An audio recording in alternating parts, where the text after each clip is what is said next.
Hello, everybody, and welcome to Rise of Drekis Chapter 5. Vincent, how are you doing today? Hi, doing great. Looking forward to it after the revelations found in the last one. If you haven't seen the last one, you better watch the end. You had some interesting conversations inside of that cave with some mysterious power under a mountain claiming to be a scary dragon who could create earthquakes and does have a warlock working for them. So I think we pick up on your way out of the mountain, unless there's something else you want to do inside the mountain. Yes, I remember inside the mountain, I took one of the paths, which happened to be the path to one dragon. There was a different path. I will Yes. go ahead and walk down that side just to see what that has.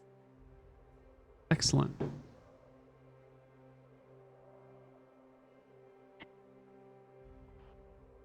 Have my handy dandy little map over here.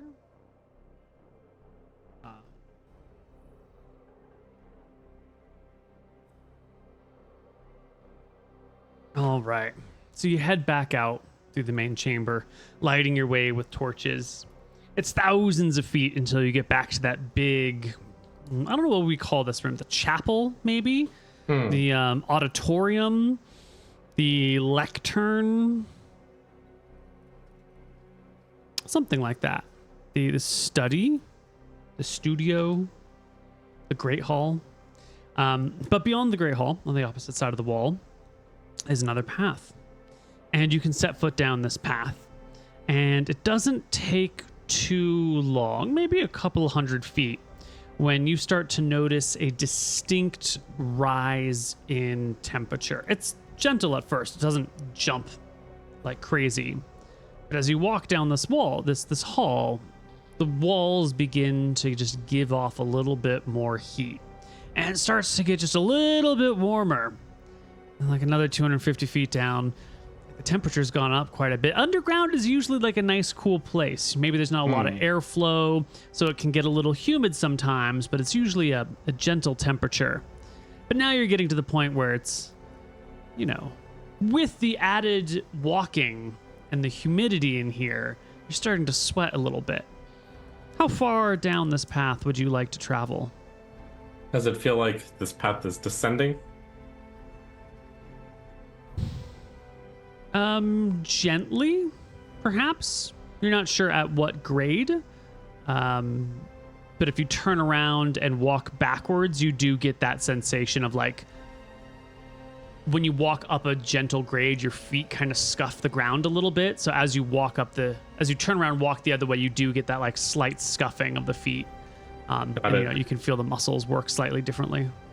My goal is to go far enough before the point where it'll be bad for the health of my self. Excellent. And Vordrin. Great, yeah. You can keep walking for quite a ways then, as the temperature just rises and it gets a little sauna-like, which isn't dangerous for you. It's just a little uncomfortable and your clothes begin to soak with sweat a little bit. And then on the wall, because this path is gently curving. You can never really, your torchlight doesn't extend that far, but you do get the impression that the path is slowly curving. And eventually, you can see a little bit of light being cast on the curved section of wall in front of you. There is a light source up ahead as the heat begins to intensify. Good.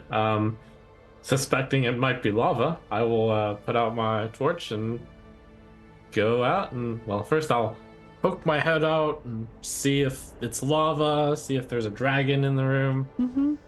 Yeah, you can get around the curve enough that you can begin to see a lot more light, and you can begin to hear this background sound, this sort of plooping, plopping, bubbling nature. It sounds, I don't think you've ever seen lava before, but it sounds like what you think lava would sound like, like a really viscous water.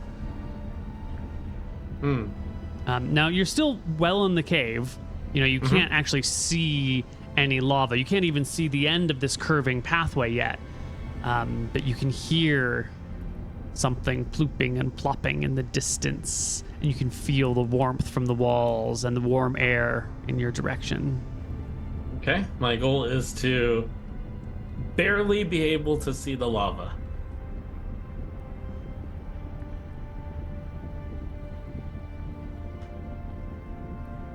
Yeah. You can push yourself forward to the point where it's not the air that's a problem. There's these other pollutants in the air, these like sulfurs and formaldehydes that just kind of come out of the earth that begin to sting your eyes. And it's not dangerous. You're not taking any damage yet. It's just deeply uncomfortable and maybe making your vision blur a little bit as your eyes water, and you kind of have to blink a bunch to keep your eyes from overheating or drying out.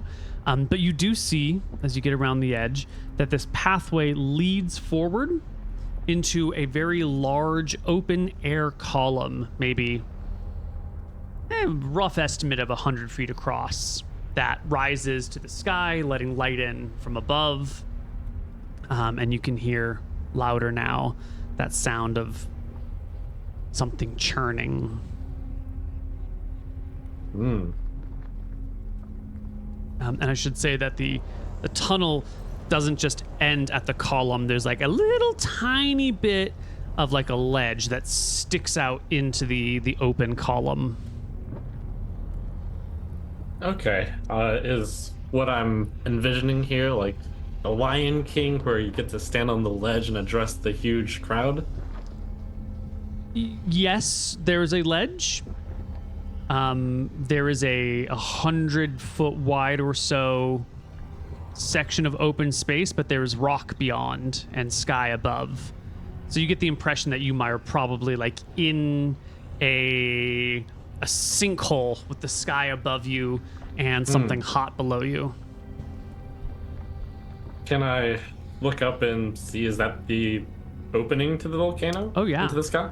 Yeah, you can push yourself all the way to the edge. Now, as you get right up, as you get within, 20 feet or so of this entryway, it does begin to get a little... We're getting to that dangerous zone where stepping out to that ledge, getting to be able to look outside might cause you a little bit of damage because you don't have any fire resistance. And this is hot temperature here. So if you want to push forward, I'm going to need you to make me a saving throw versus breath weapon to take, partial damage. A failure indicates you take a little bit more damage. We're going to be in the D8 range for the first, to get to the very edge of the wall, and then probably a little bit more damage to step out onto the ledge. Yeah, as I feel it, I sense that it's getting too hot for me to want to venture forward, but I do get the sense that above is volcano. Can I see into this large room from before I get into the overwhelming heat? You can kind of see, but there's not much to see other than like in front of you it rises up, and you can only see a little bit below your plane because you can see a little bit below, but not a lot because you don't have a great parallax on it. But it does just seem to drop in front of you and rise in front of you with just stone all around. So is it a very open room with nothing? Yeah. I'm going to do a little doodle on our map here. So the blue is sort of the pathway that you've been walking down and looking out of. And then in gray, you can just kind of see that off in the distance, there's just this like rising wall. And actually it also goes down. I cannot draw worth a damn. That drawing does not make sense. Okay, how do you draw? How does one make sense of this? Okay, bird's eye view. You're getting the impression that there's like a column and like a little bit of an excursion. That should have just been in blue. Don't color change, Neal. A little bit of a step out, and then, the dotted lines would be the tunnel that leads to that area. And you can't see high enough to see sky, and you can't see low enough to see lava unless you were to step to the edge or even out onto the edge.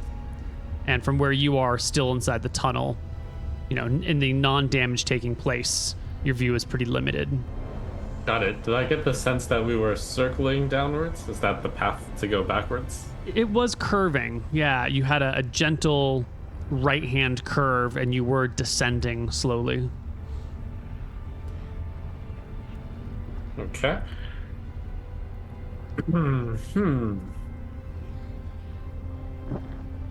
I think this is the perfect time to use this spell. How many feet would you say it is to that entrance there? I think you can get about 30 feet and hold it for a little while without taking any damage. But if you wanted to be sure, if you want to be in a spot where you can stand for 10 minutes without taking damage, you'd have to go back to maybe 80 feet. But you can stand here for a few minutes. At 30 feet. Can.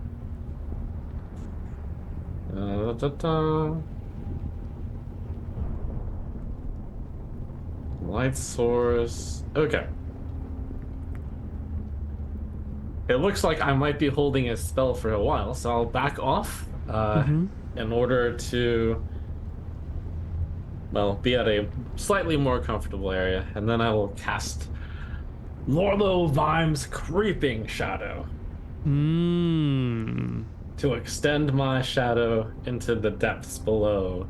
I have Vordrin hold the torch to cast my shadow towards the entrance. Now, this is the spell that has the expensive component, but you can reuse that component, right? Yes, thanks to your generosity. Excellent. Okay.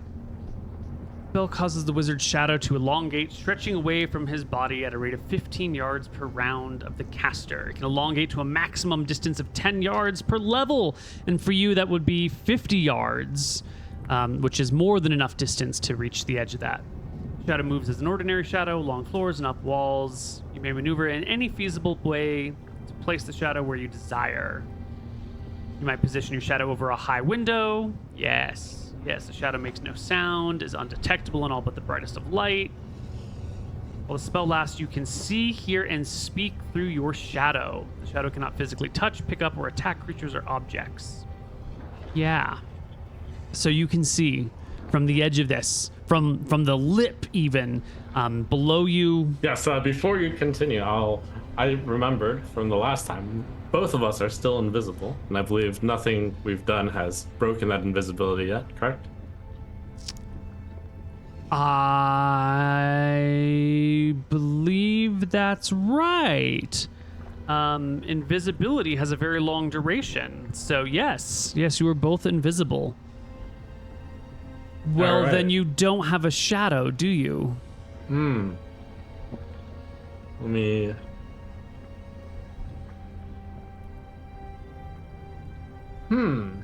No shadow while invisible. Interesting. Of course not. Otherwise, you would be... it wouldn't be a very good invisibility. It's true. So if you want to cast Lorvum's Creeping Shadow, you're gonna have to break invisibility.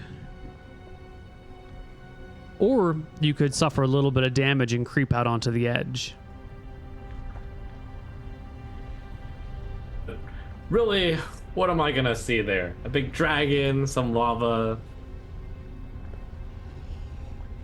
Probably won't even get to see a dragon. My curiosity is satisfied. I'll head back up to the chapel. Okay. You back out. No shadow. No shadow. You can relight your torch once it gets darker, and you can head back towards the chapel room.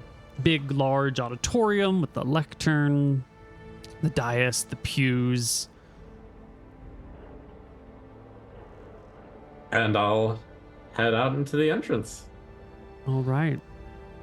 You walk out, you take a left, you go past the guard post, and soon the daylight is out in front of you. And you step out into the day. Just a lovely, warm day on Ember Shore, in and amongst the birds and the jungles and the forests. Creatures crawling around, the giant beetles and bugs everywhere. Ah, yes. It's warm, but it's not volcano warm. Definitely feels nice after being down there. Fresh, cool breeze. Humidity goes down. A little bit of salt air. Great. I remember on our way up here, I managed to see Idria heading down. Yes. So I will take advantage of the fact that we're still invisible and see if I can potentially follow where he might have gone. I'm suspecting he might have gone to Falutin. That's the one path that goes to. That's the one path. And there were So a we couple of will. like side paths. There was like a little hot springs, and there was another little path that went to a creek. But like the main road, the main trail was Volutin to this lava tube. Great. Well, Vordran and I will head to Falutin, hoping to catch a whiff of Idria. Well, you're gonna, because as you start to head down the mountain, maybe 20 minutes down, it's a long walk between the town and the lava tube, but about 20 minutes down, you hear, well before you see, a group of folks coming, and since you're invisible and you can just step off to the side of the road real easy like, you see Idrea leading a group of warriors, people with wicker shields and spears. There's that one guy who's got like the chainmail and the proper spearhead, but there's also just some random soldiers. Now, before we go too far, I did want to remind us that there was a guard on the lava tube entrance. I forgot to mention him as you exited, but you passed him on the way in pretty easily, and quietly you could walk past him on the way out. Yes, that's absolutely what. Yes, there was you had to sneak past a guard on the way in. That's right. Yes. It was a different guard from the first time. Right. And you're coming down the road now, and coming up towards you, Idrea leading a group of 8 warriors. And you can get a good look at Idrea in the daylight here. He's he's an old man, black robes with red and gold trim, interesting staff in hand, twisted face, some draconic looking scales across his neck and hands, back of his hands. Interesting. Well, looks like he is leading a group of 8 recruits into the volcano. How would you discern if they were recruits? If they were young. There's a mix here. You've got some young people, and you have some people in their later 20s and mid 30s, and a couple of folks in their 40s. Okay. I imagine while we're invisible, Vordran and Vincent keep like a hand on each other just to be able to maneuver better. And I'll tug on Vordran towards the volcano silently, and Vordran will hopefully understand that as we're heading back that way. So we wait for the entourage to pass, and then we'll follow them. Okay, now, when you're both invisible, you don't necessarily know where Vordran is. Now, we kind of hasted through some of this stuff, but you're walking down, you can hear them coming. I imagine you can say step off the path and find a way to bump into each other. But if you're going to be following these people, I would need to know how the two of you are going to stay next to one another without running into each other, or the person in back like falling too far behind. How do you and your bodyguard keep contact without line of sight and without talking? This has happened the whole time, essentially, unless it was untenable at some point, but I don't believe it was during the any of the time. We hold hands. Excellent. So he doesn't have his sword is away, and he's got his shield up, and he's just holding your hand. Yeah, he's holding a shield and a torch, I suppose. Maybe no shield, even. Well, you can hold a torch and a shield in the hand, surely. It's a big shield, and does he have his torch out in daylight? No, but during the times that we needed a torch, he would be holding one. Okay. Maybe you were holding his shield then, and... Actually, correction. He'll hold a shield, I'll hold a torch. There we go. Yes. That makes sense. Okay.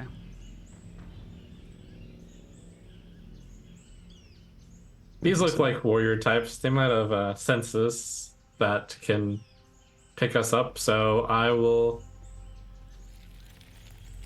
let them get a pretty big lead in. I'll define pretty big lead as we got a pretty good sense of the tunnel. Um, how far can you walk in 1 minute, one round? 120 feet. Okay, we'll give them a full minute head start, so Great. 120 feet. Yeah, well, you'll get all the way back up to the top of the hill to that lava tube entrance, and you will see Drea and his guards talking with the guards at the lava tube. And you'll come into the conversation's quite animated, and the guards are just shaking their heads, saying, "No, sir, nope." And Drea is like casting a look around, and then he says to his assembled people, "Spread out, find them. If you see them, follow them from a distance if possible. Do not engage. This man could be a spy. He could be a Drekisian twisted sorcerer from the Mad King or the Wicked Empress. He seems to have deceived our good people of Embershore, probably with charms and illusions. I would not trust him too far. If you see anything, follow. Find a way to alert us. If he leads away from Embershore, don't go too far. We need to know his position. If he leads away from Volutin, don't follow too far. If he heads towards Volutin, keep him close. Keep him within sight," he says in a thick Akuban accent, but speaking Drekisian. And the various soldiers, guards, begin to fan out. One of them, the one with chainmail and the nice spear, sticks real close to Idria. The others begin to, two go off this side, two go off that side. A pair head down the mountain. One stays near the tunnel entrance. And Idria will take the guard with the spear, the nice spear and the nice armor, and head into the mountain. All right. Vincent notes that there's two of them and two of us. Maybe it's time for the final showdown. He takes a moment to think about it and thinks about how his cover is blown as well. Wonder if there's anything else to be done. Let's see.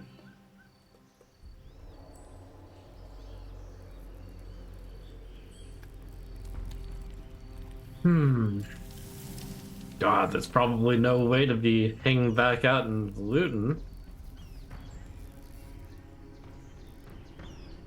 I wonder if he's already talked with the citizens of Luton. How long were we in that volcano? A while. Probably a couple hours, maybe? Oh, okay.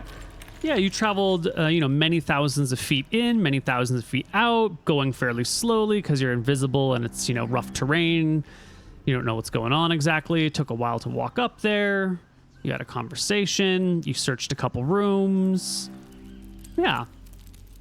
Seems like enough time that he could have gotten down the mountain, been informed that there was someone like you around, and then came back up the mountain. That timeline checks. Got it. All right. Well, I'll pull Vordren towards the direction of Volutin, and we'll head off while still invisible. All right. Back down the hill you go. There are a pair of soldiers, guards, warriors. Warriors is probably a better way because they don't look like professionally trained soldiers. They look like farmers or fishermen or hunters who are in this situation acting as local security forces. And as you walk down the mountain holding hands, you will eventually run into them. They are moving a little bit more slowly than your comfortable walking speed would be as they kind of scan each side of the path looking for signs of movement or travel or, secret wizards running around. Do you keep pace behind them? Do you try to pass them? Yeah, if there's a chance to pass them up, if they're walking that slowly, then we'll take it. If there's like a off-road path that we could, otherwise we'll just take the casual strolling speed behind. Yeah, well, you come to a section where there's like a tree with big, flanged roots coming out of it. And the path on the road sort of splits, going, half the path goes to the left and to the right and then meets back up on the other side. And the guards do take a moment as they're getting to this area and they're like searching around. You've got an option to maybe sneak past them on the right side, but in this jungle environment on the hill where you're holding hands with someone and the ground isn't like a nice road, but it's just kind of crumbly dirt with rocks and twigs and branches and leaves. I would request a dexterity check from the both of you since someone is actively looking for signs of anything if you wanted to pass them. I don't know Yeah, if it that's definitely looks like they were instructed to search for invisible people. So Vordran and I will not take the opportunity, and Okay. we're willing to take quite a bit of extra time in order to get back without being spotted through sound.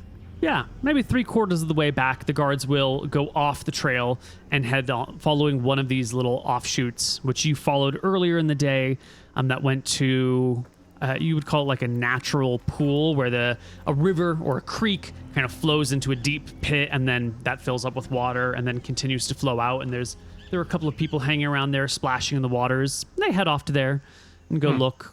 And you and Vordran can slip down to Ember Shore, still invisible, getting back to the village where, oh boy, people are interested. I mean, people are still doing their work, but those who are like working looms have moved their looms towards the front of the house and they're like talking excitedly through the streets at the people across the way, or someone who might be making sausages has like put their sausage stuff down and they're talking very quickly with a person who's gutting fish, and the fish gutting guy just brought his cutting board over near the sausage making guy and they're like emphatically talking about, oh my god, Idria, he's really interested in that person. Where do you think he went? He was in the village for a few days. I don't know. He could have been anywhere. Did you talk to him? No, I didn't get to talk to him, but he was poking around that shop where all of the spice supplies were. Oh yeah, he was definitely poking around the crates. Did he ask you anything weird? No, he didn't ask me anything weird. Just, the gossip that people indulge in when they don't actually have anything to say is very prevalent. Okay. Well, we're invisible. I spent, I think, at least a day here in Vlutin. Did I get the sense of any important buildings that I could sneak into that might be more viable now that we're invisible to sneak into them? The warehouse was the most important building that you could. It seemed like the most important building, but it's also sort of like in the middle of everything. And if no one were looking at the door and it creaked open and you snuck in and then it creaked shut, maybe they wouldn't notice. All the windows were shut in there. On the other hand, it is in the middle of town square and there's a non-zero chance that someone sees the door open and close or just close or something like that.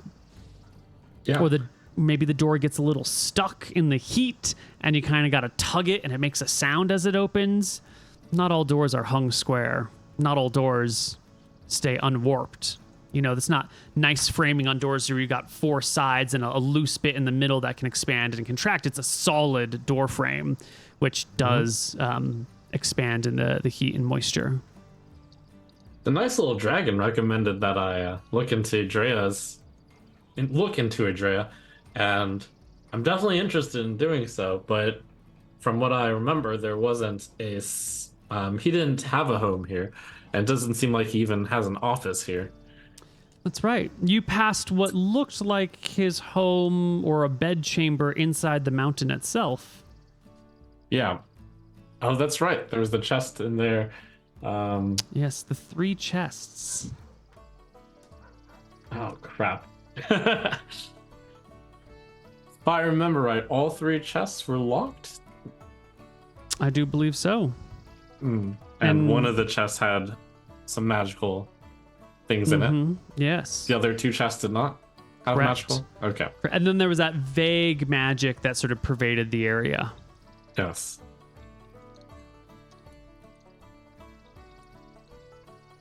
Well, I don't know how. Let me check how long detect magic lasts for to see if I got a sense of if that detect magic only. oh, it's well worn off by now. Yes, I was wondering if I got the sense of where it ended or started. You followed it. You were walking around with it when you came to the crack, and then Yeah. you had a conversation. And during the conversation, the crack, it would have ended. Okay. Yep. Yeah. Got it.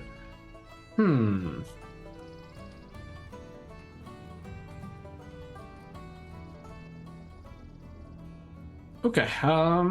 It would seem to me like Idria would have first requested to talk to the people that Vincent has been talking to, and that would be that harbor guy. It would also be where Vincent ate. So I'll go to those two spots. Mm-hmm. There was the villager who offered Vincent that particular home. He'll also go there to see if there's any guards nearby. Mm-hmm.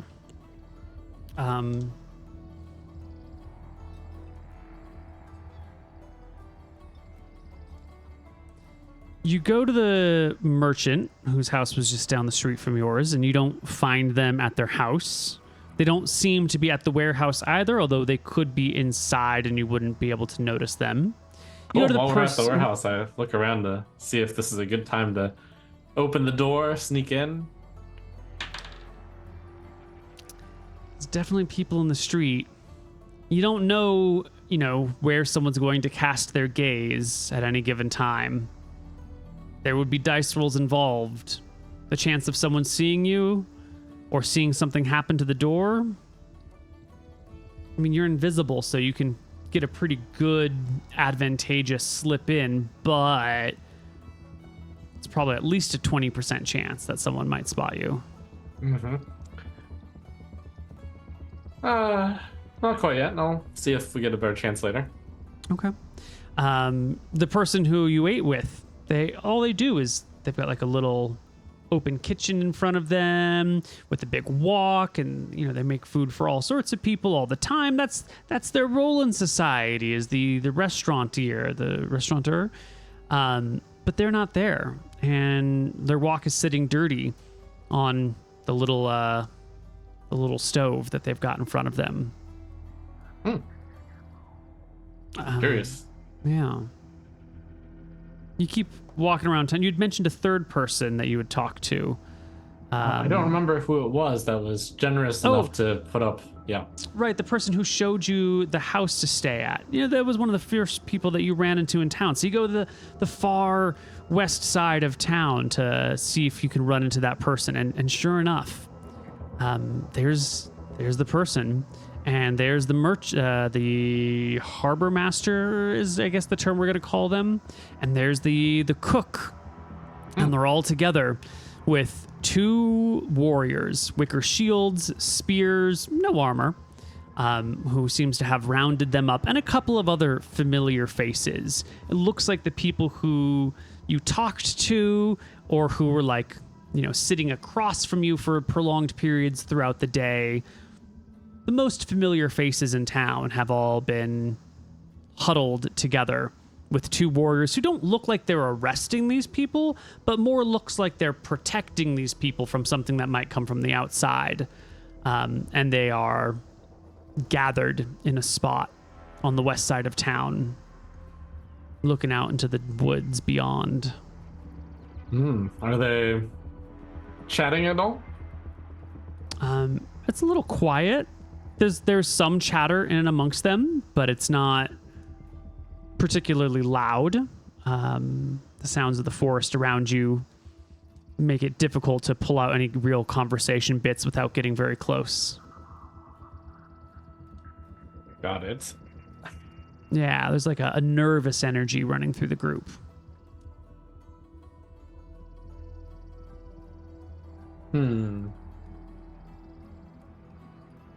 All right, back to the warehouse. Back to the warehouse. You get back to the warehouse. Village is all nice and happy. People are going about their business, excited. There's interesting things happening. They're still just locals doing their fun local thing.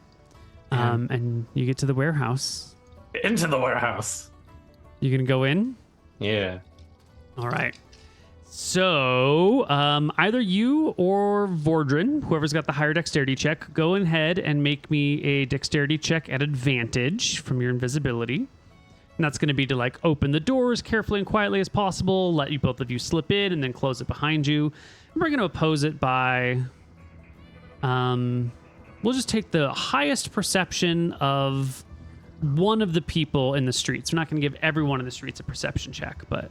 Great. Vincent is very dexterous. Ooh. At advantage, though? At advantage. Let me get a second roll. Wow, that's really... Wow, those are bad... Those are not great rolls, dude. Not great, no.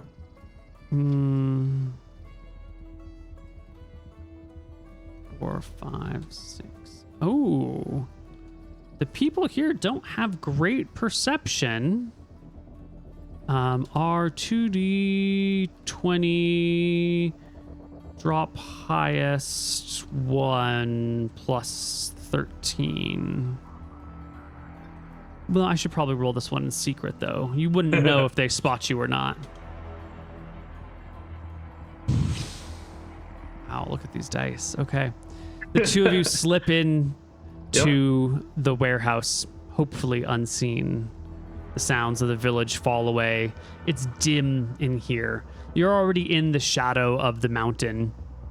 And now you're inside this building that, doesn't have good natural lighting. There are sort of shutters with slanted angles on them to kind of keep things out and keep prying eyes out and keep creatures out and provide just enough light that you can kind of look around. But it'll take a few minutes for your eyes to adjust to the extra dim in this warehouse.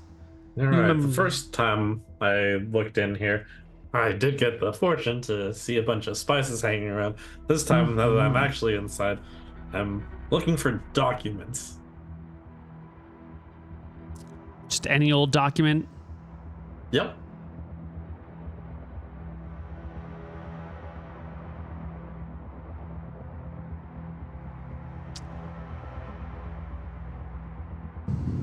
I need to take a look at your character sheet for a moment.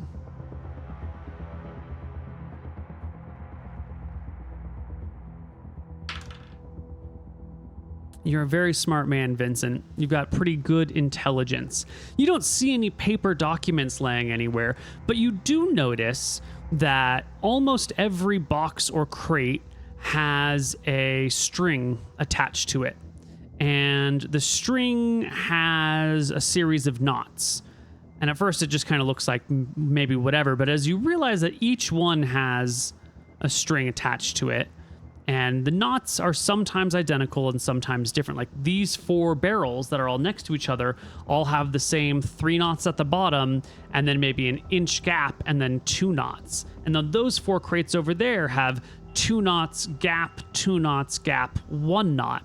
And it seems that this must be some sort of, non-writing information storage system where instead of the people here are all illiterate Spice Island folks. There's no paper around.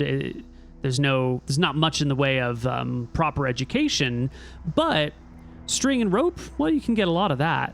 And keeping knots, that's a very simple pattern to teach someone. And people who are fishermen are always working with knots and on their nets and on their boats.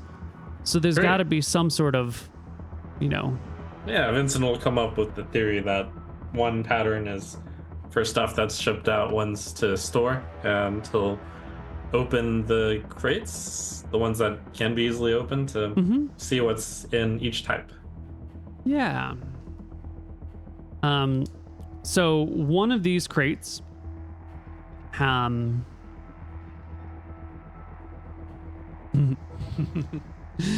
don't we take our first break right here and we'll come back on the other side.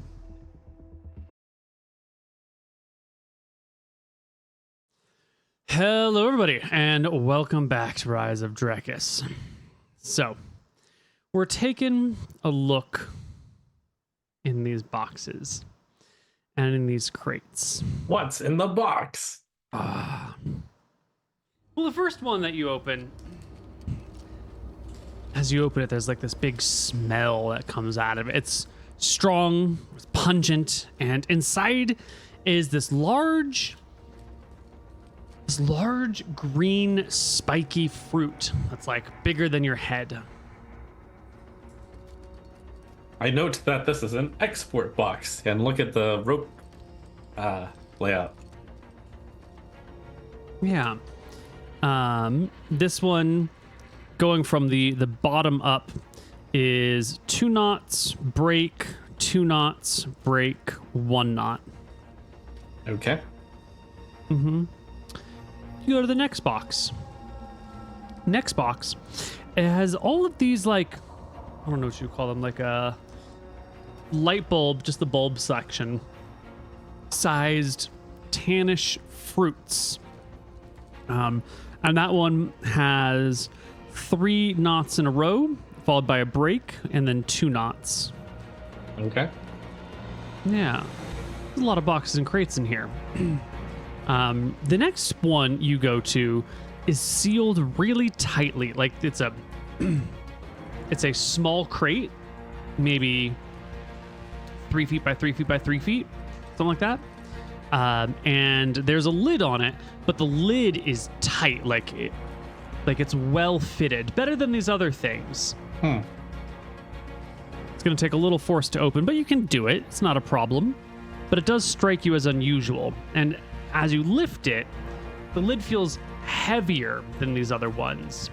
And you'll pretty quickly recognize as the lid pops off that the bottom of the lid is lined in silver.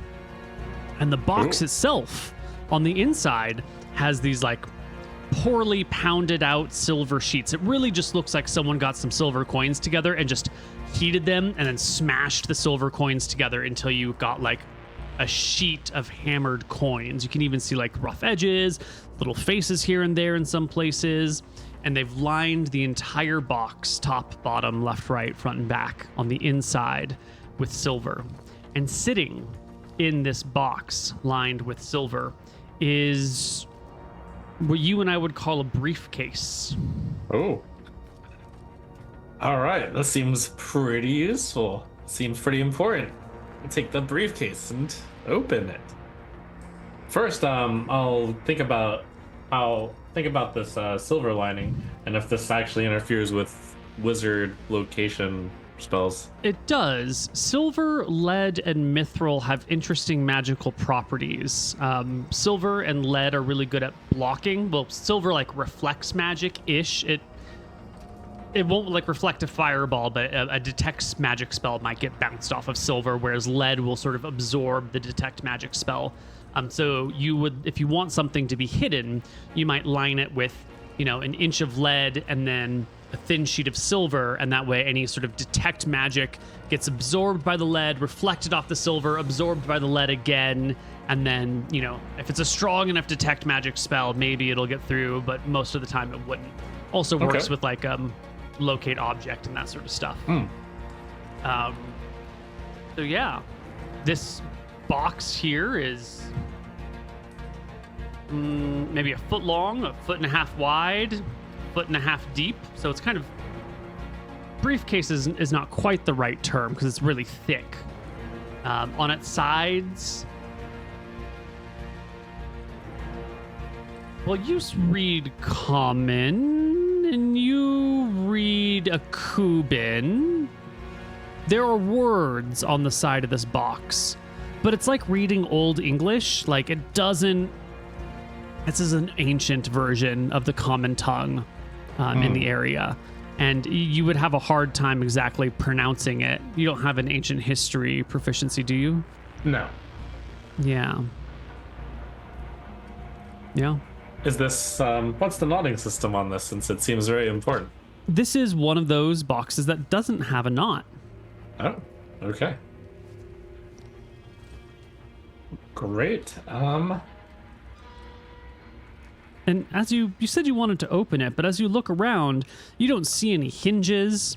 You don't see any spots that slide. Everything seems to be connected pretty well and is pretty tight.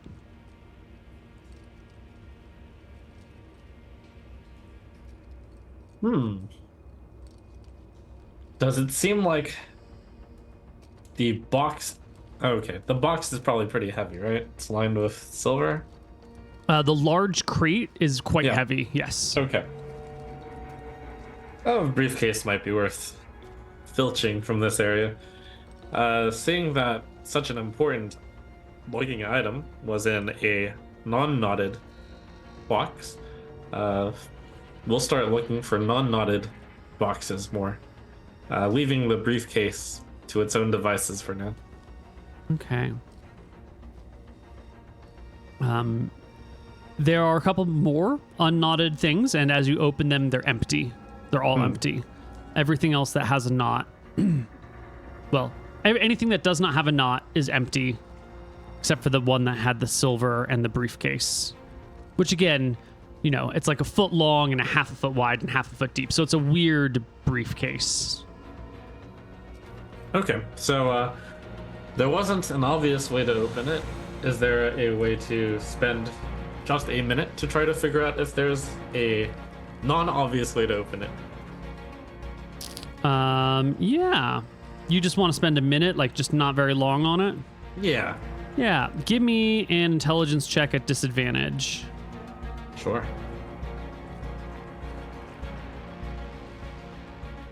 Ooh, wow! Double 18s. Well, Vincent, this sounds exactly like the crate with the handle that you heard about when you were originally talking to Lord Richard mMarshall.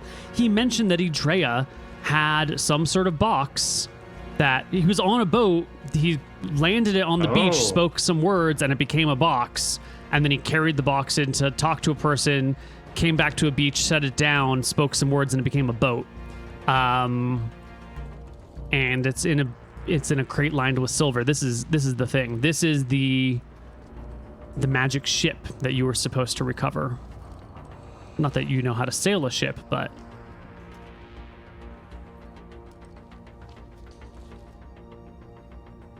Nice. How curious that he'd leave it here.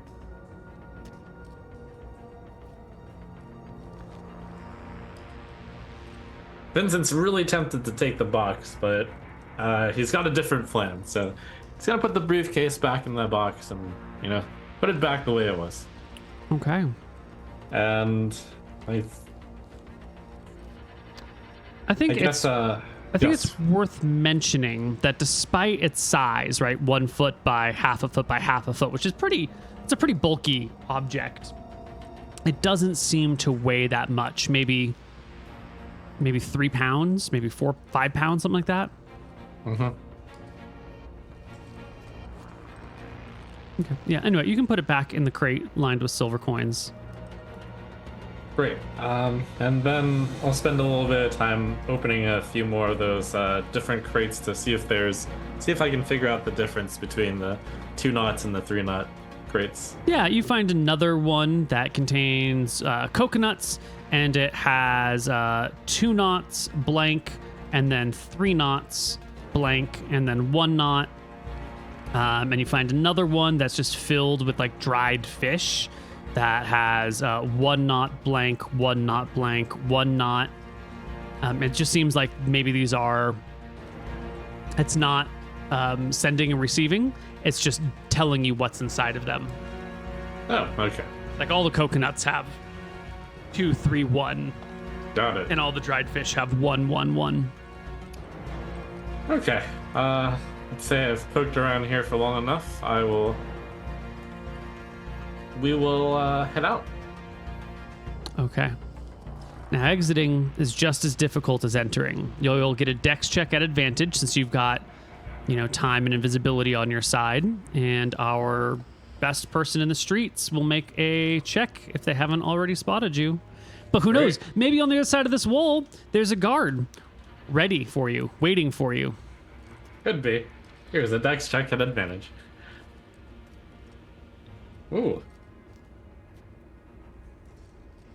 As long as there's not a group of guards waiting right outside, looks good. You just barely squeak by.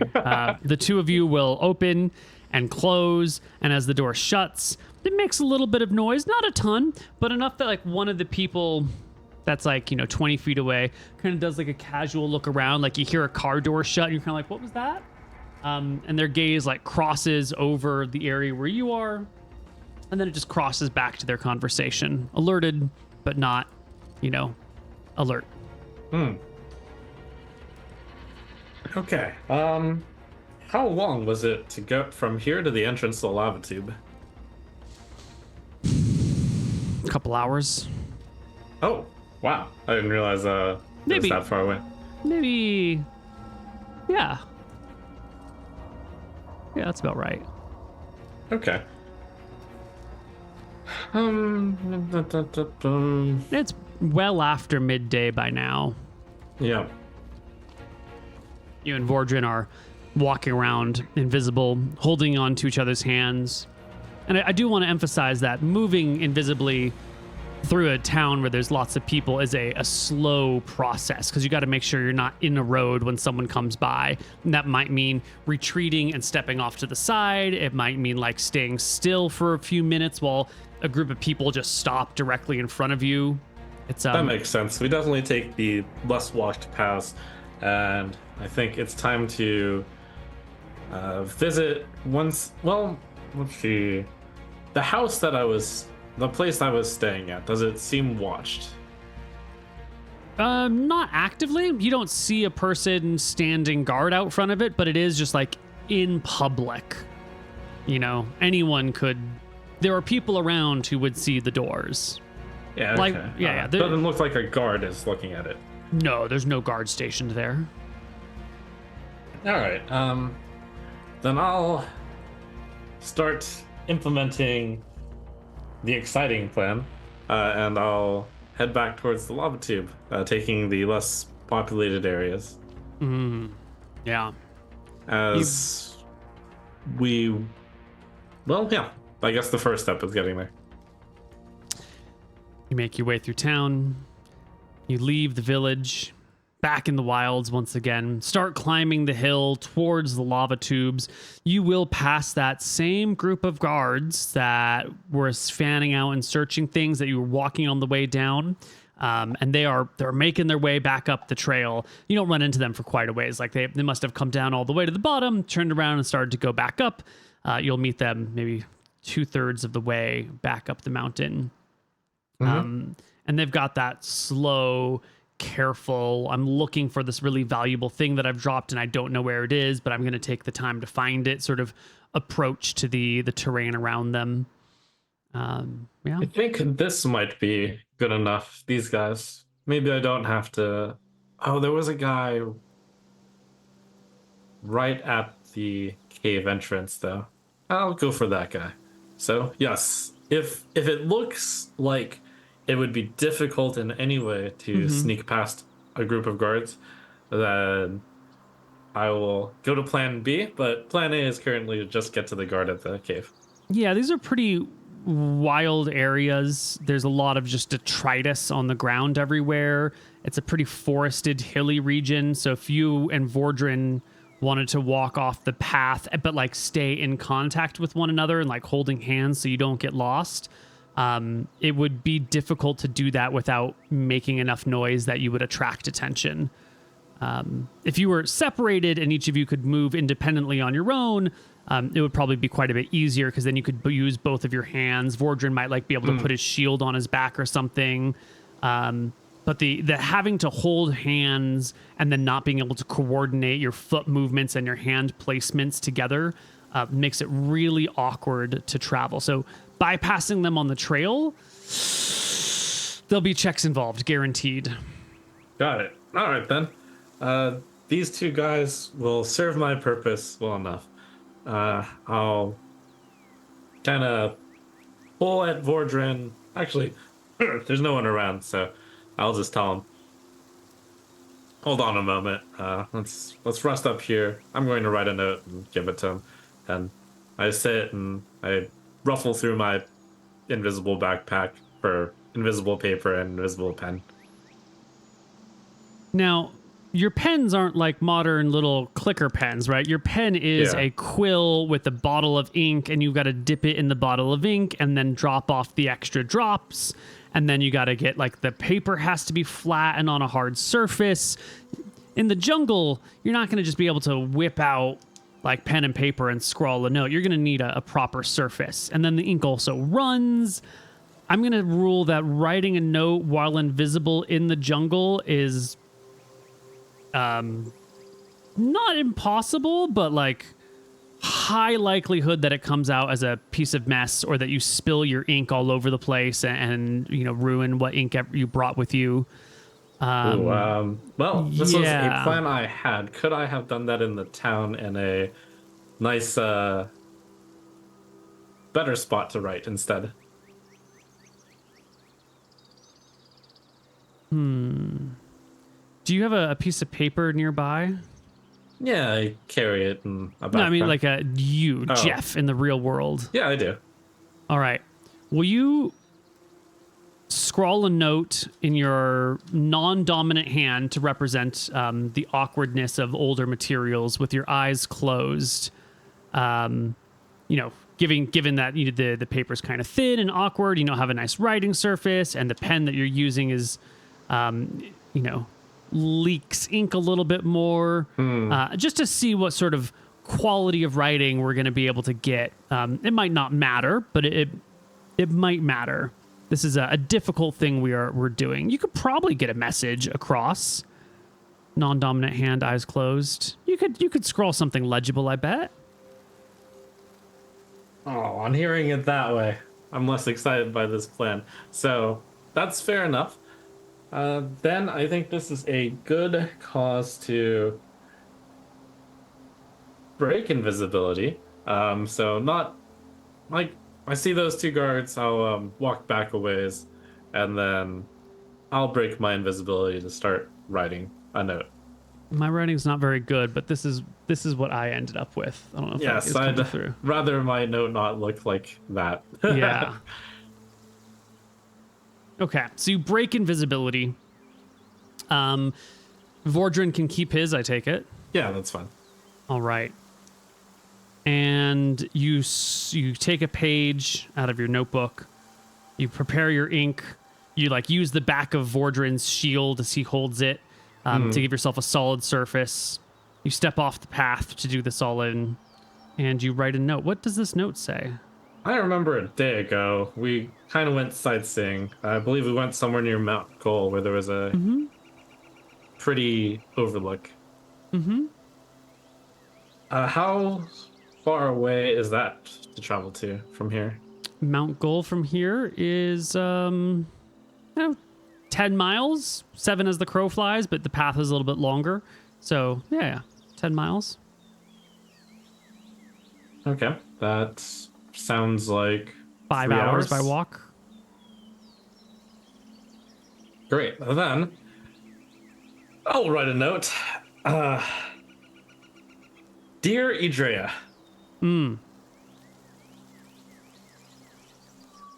You have done well here on Ember Shore. I have come in service, your fellow servant of Brimstone. I am Vincent Mapper, a fellow wizard or warlock or what have you. And I would like to choose a nice neutral place to meet. While I was in the lovely town of Luton, I was recommended to a very pretty area, this beautiful overlook at Mount Gull. Won't you meet me there tomorrow morning, where we can chat about what we can do together? In what language is this all written? A Cuban. Okay.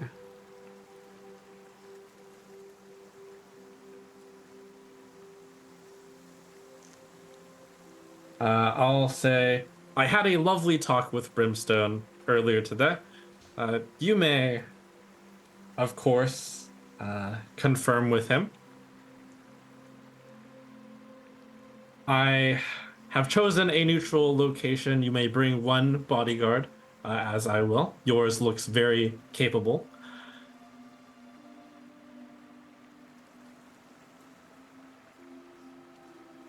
I look forward to our conversation. Okay. And I'll write in a very quick summary, like probably one liner, something like meet Mount Goal Overlook tomorrow morning in Drekisian. That would be a just in case for. No, actually, I won't. I won't even do that. Just a Cuban. Okay. You've written this letter on a piece of paper. Now what? On. Let's see, I'm like cartographer, I'm a writer. I wonder if I have any. I wonder if the typical equipment would come with a way to seal this, to have a way that, if it were opened, it'd be obvious. Usually you would use some sort of wax for that, but I don't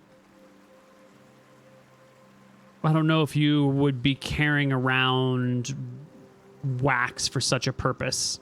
No, probably not if it wasn't common. Yeah, that would imply a pretty advanced writing kit that would have lots and lots of stuff on it. It would be like a big box that you would carry. Got it. Okay. Then that will be good as is. I fold it up.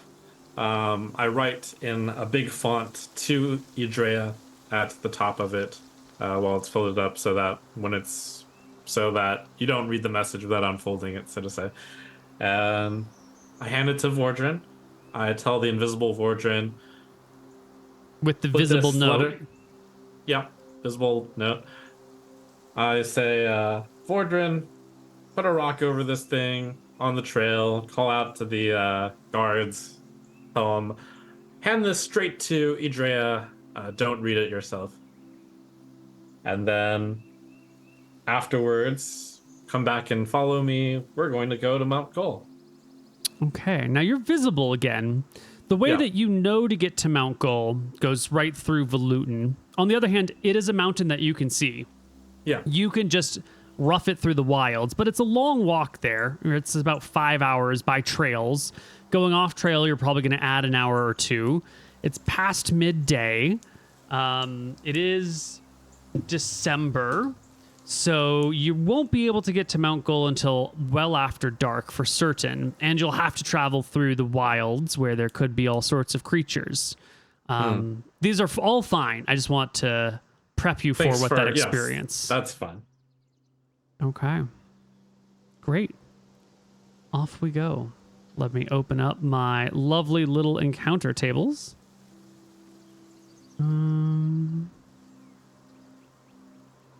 Vincent roughly calls out to the two guards.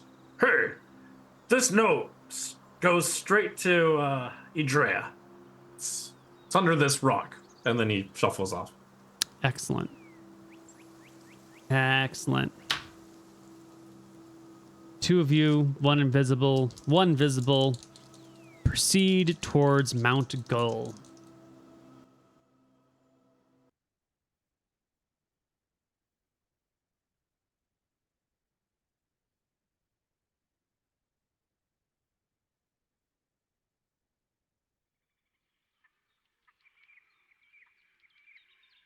All right, here we go.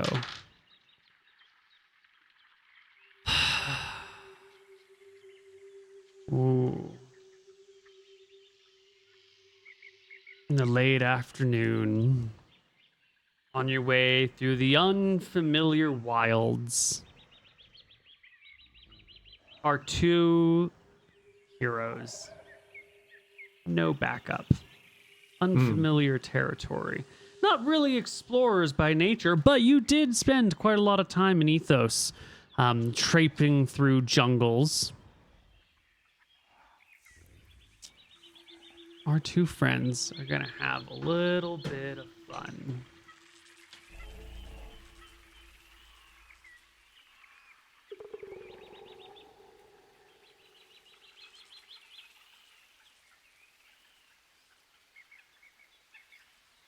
Oh, wow.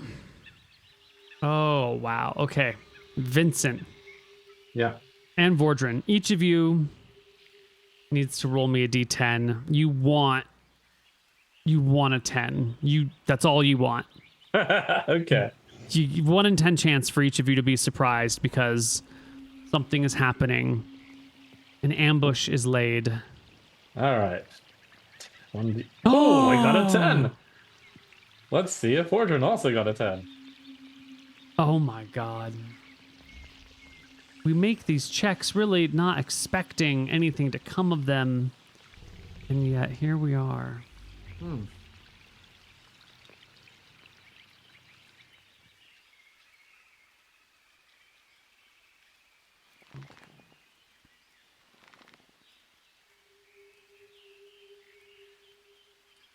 Vincent, Vordrin, and I'm going to need to grab a token for our creatures.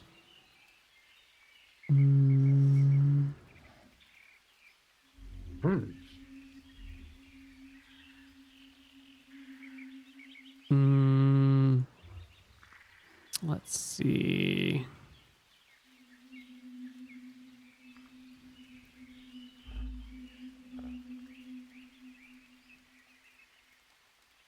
Ah, perfect. Perfect. I'm going to bring you to a new map.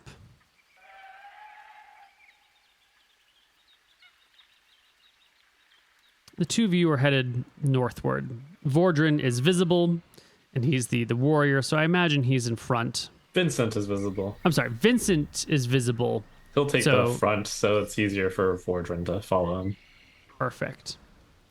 Well, leaping from hiding places are 3 huge spiders. These are huge hunting spiders that prefer to hide in camouflage tunnels and holes and wait to leap as much as 30 feet through the air at unsuspecting victims. That's terrible. Their opponents suffer a -6 to surprise rolls when attacked in this manner.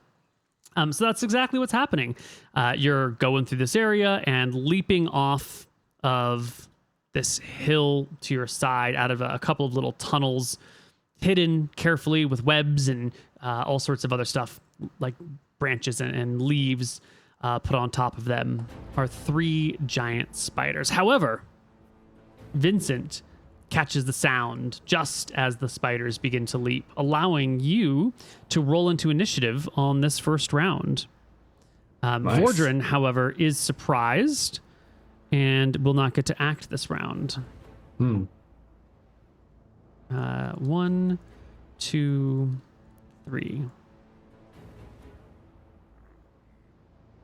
Can I cast this? Would I be able to cast a spell on someone I couldn't see if they were invisible?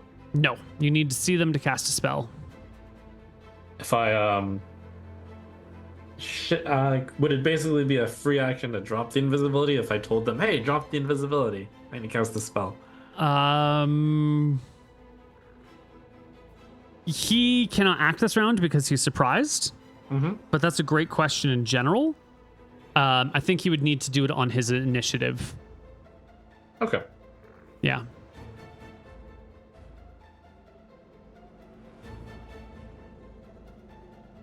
Go ahead and roll initiative. Yes, I need to decide what spell I'm casting for my initiative. So, can you define huge spider? Is this a man-sized spider? It is medium-sized creature. Okay. Which is huge for a spider. Yeah. But, yeah. CT1 would mean I roll an initiative and add 1 to it. Yes. Let's see, my initiative is... Just a D10 plus 1. Okay. What are you casting? Sleep. Hopefully it works. That's such a great spell. Hopefully you go before the spiders, because if your spell is interrupted, or if you are hit, your spell is interrupted, and you roll a 10, which is really, really bad, Vincent. It was good last time. It's not great this time. So our first spider, throwing itself at you from up to 30 feet away, goes to bite you. Now, you do have AC 13 from, what is it, mage armor? What's your... Oh, it's just dex. Having a high dex. Oh, perfect. So it needs a 13 to hit you, which it gets an 18. And so piercing through your dexterity, the spider sinks its teeth into you for 4 points of damage. You need to Neal, make I'm me... going to die to random spiders on an encounter here. After my glorious plan. I thought we learned a lesson. Go ahead and roll me a saving throw versus poison. And take 4 damage. Saving throw to poison.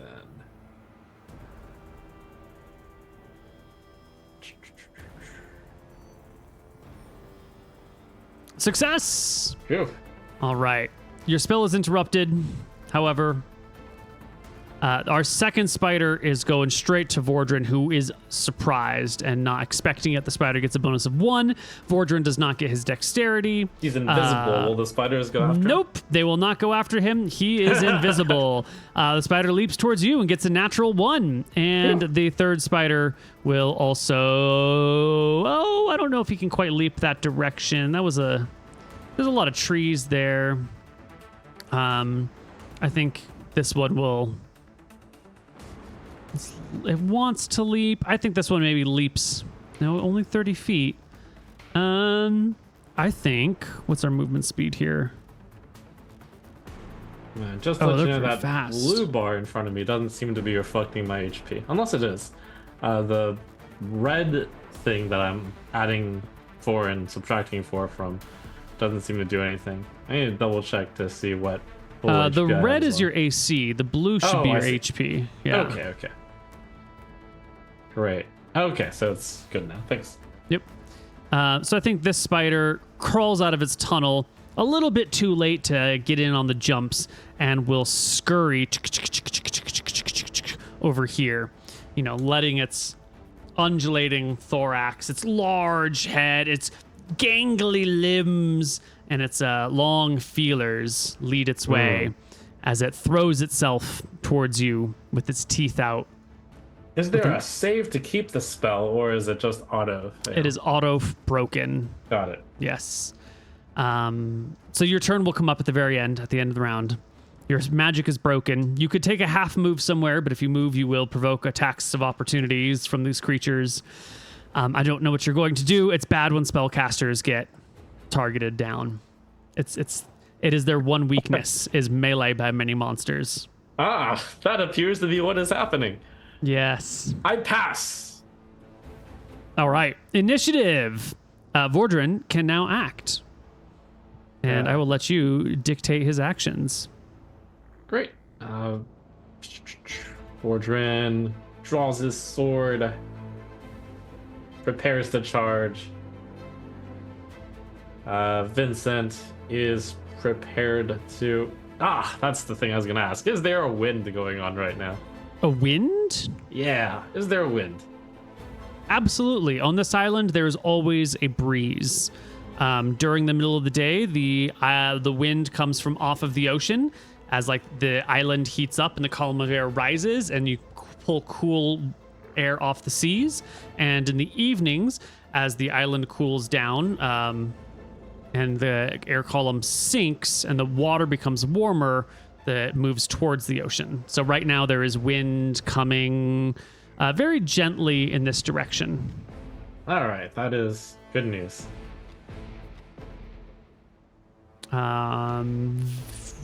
Vordran needed to roll initiative. He rolled an attack roll. Oh, I see. Initiative. Yeah, it's the other pink button.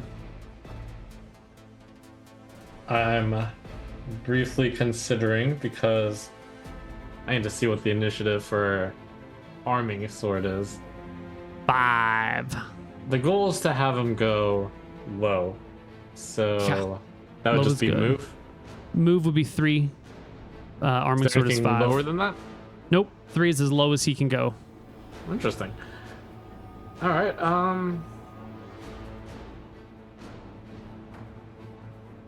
Is there an action such as like fighting defensively or dodge in second edition? Yes, it is a no move action, so you just spend the whole round being defensive, and you get an AC bonus equal to, it's like 1 plus a fraction of your level depending on your class.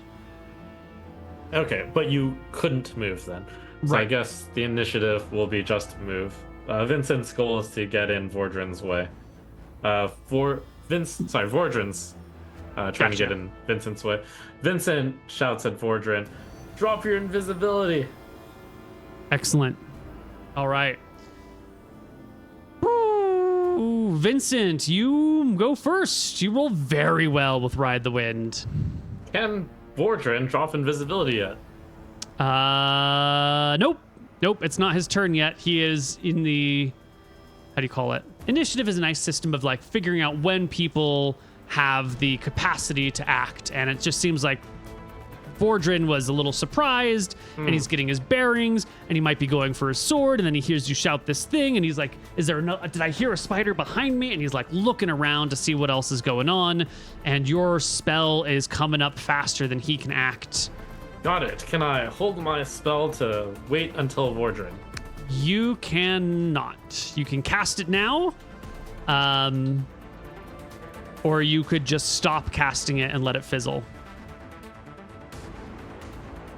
Magic is second edition magic is very powerful, but it's limited by these hard constraints. All right. Well, I was certainly hoping to get both of us, but Vincent will be the only one to ride the wind then. Isn't it a range of 5 yards per level? Yes, but Vordrin is invisible. But he's in. Right. So you can only cast it upon yourself. All right.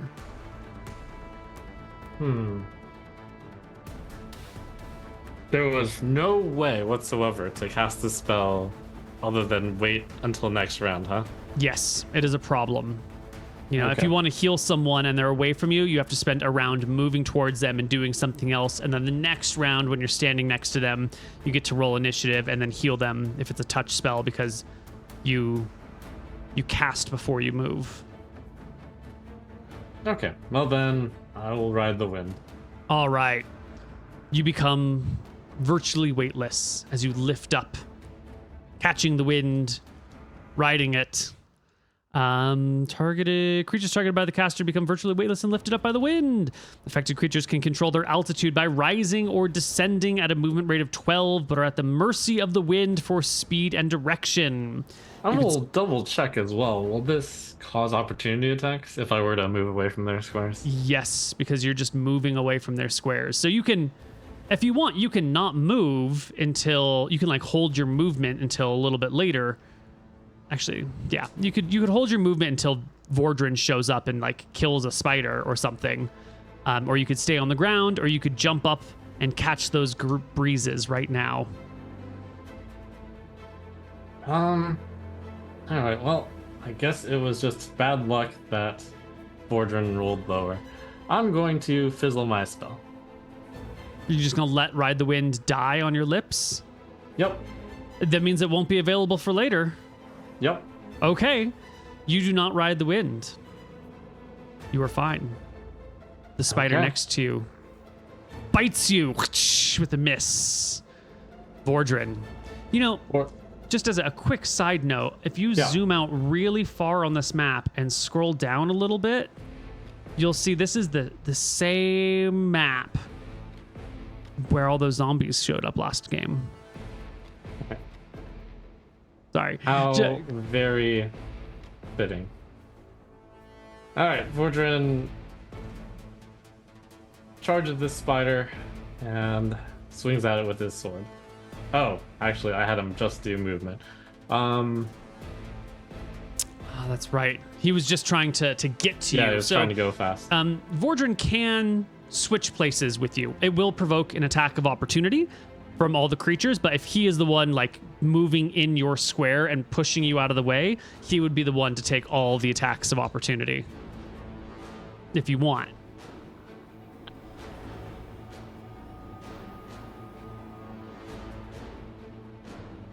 One moment.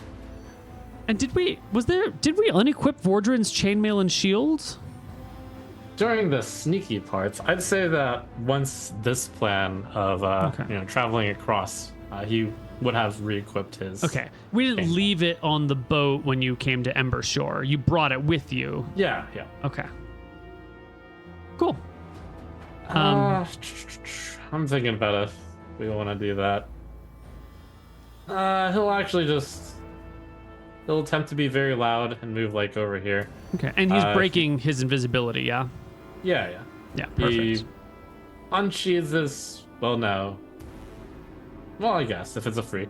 He unsheathes his sword, bangs loudly on his sword on his shield as he just moves over to the middle of these three spiders alongside Vincent. Oh. The next creature up is this spider right here, who is already targeting you. Hasn't bitten you yet. He missed last round. I can't see a reason why he would change his target. So he goes to bite you again. And his teeth will hit you for 1 point of damage. Give me another saving throw.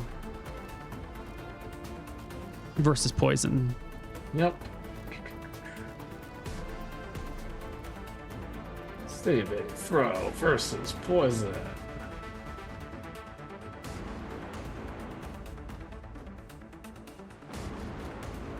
Natural 1. Oh. Poison courses through your veins. It will take a while before it kicks in, but it is in your body now. This spider right here had bitten you last round, and classic spider strategy is bite and then run away while the poison takes effect and your prey dies. But Vordran is next to it now, and so it's just going to bite Vordran instead. With a 15 is no good. Okay. Initiative. All right. I only prepared infiltration spells today. Oh, no. Let's see, I cast that one already. I've cast those. That doesn't apply.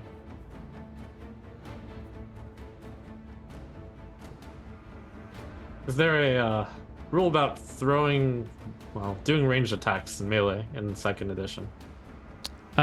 They provoke attacks of opportunity from nearby creatures unless that creature was specifically closing with you. Like if a dog's running at you and it wins an initiative and gets to you and makes its bite first, you can still get your attack against it as it was coming towards you. But if the creature started next to you, then it would provoke attacks of opportunity to shoot it at point blank. I see. All right, Vincent will do that full defense action. Okay. That would be just using a move, I imagine. And for initiative?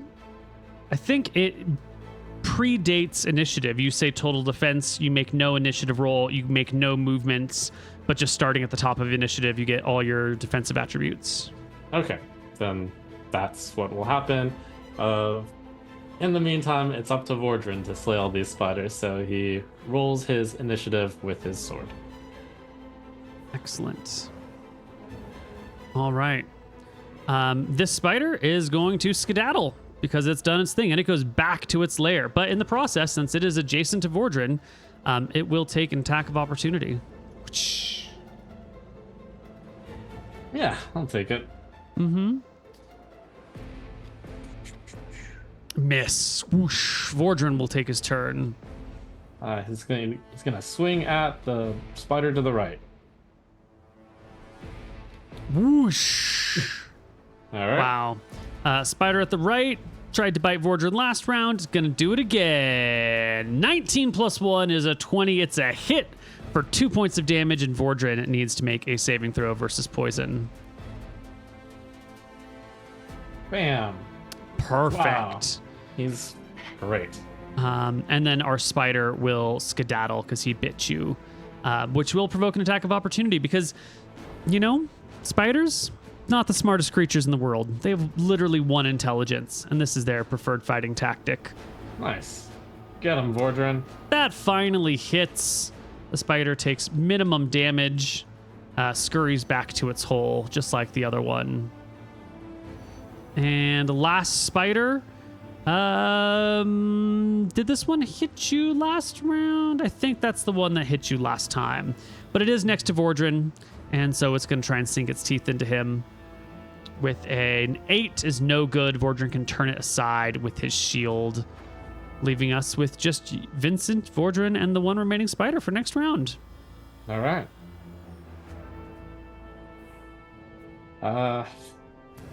Vincent does not actually have anything useful he can do in this particular spot, so he's going to total defense. Vordrin will roll initiative with his arming sword. Oh, it's so slow. The spider bites again. It well, it doesn't actually clear by 5, so it's not a critical, but it does do 4 points of damage to beloved Vordrin, who drops down to 23 hit points and makes a saving throw versus poison or take the delayed poison effects. Yep. Oh, another great pass. But the spider doesn't know these things, and so it scurries off back to its hole, provoking an attack of opportunity along the way, which is a 12 plus 2 for back attack because the spider is running away is indeed a hit for 4 points of damage. Spider is almost dead as it scurries back into its lair to wait for its prey to die. Wow, the poison is that bad. Well, that is bad news. It is bad news indeed. So here we are, Vincent and Vordrin in the woods. And Vincent can feel the poison coursing its way through his body. You don't know how much damage this is going to be. It could be a small amount of damage. It could be like D6, or it could be a ton of damage. It could be the sort of poison that drops you where you stand, or maybe it's not. Fortunately, from the last adventure, they couldn't get a cleric, so Vincent was picked up for having anatomy, healing, and herbalism. Will he be able to decide how bad this is off of that bite? Ooh, I forgot about that. Let's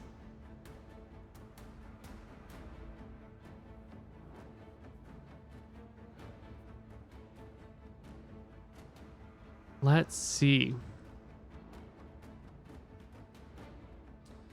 Only characters with both healing and herbalism proficiencies can attempt to treat poison victims. Oh. Can attempt the same treatment for poisons the victim has swallowed or touched. The character uses his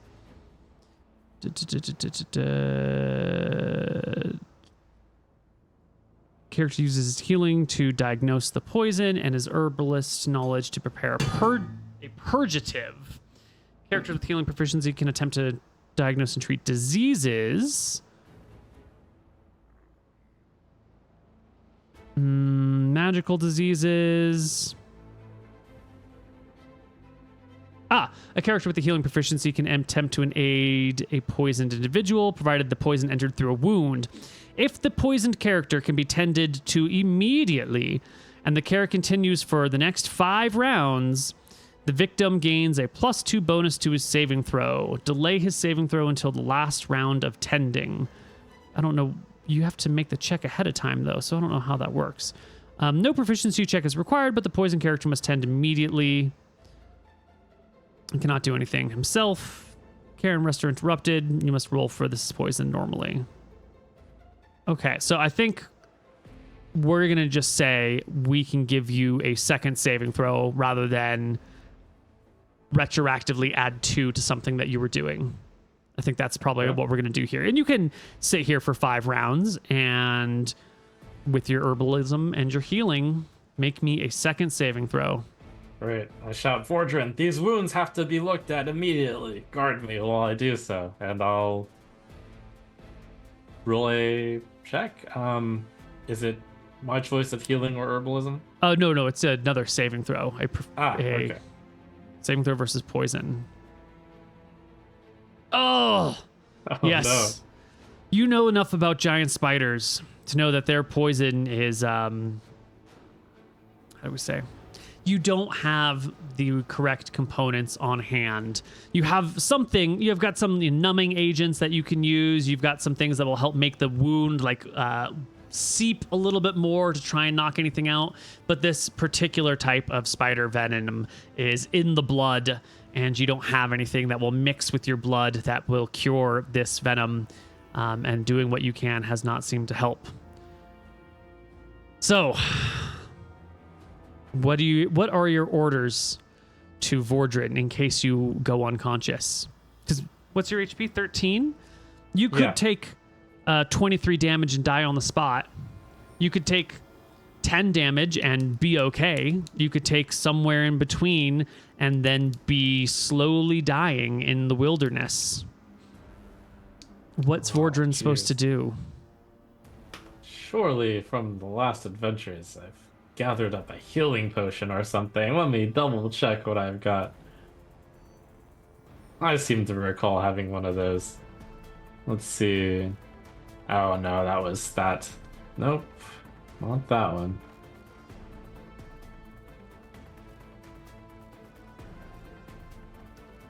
He opens his bag. He looks for a healing potion. Oh God, tell me it's in here. Did what's her name take it? I cursed the halfling. It was probably her. God. I search. Maybe I have it instead.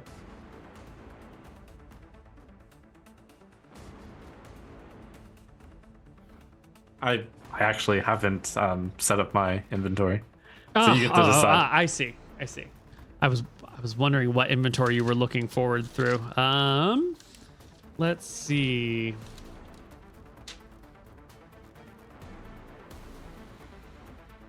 Rise of Drekis, Chapter 5, notes.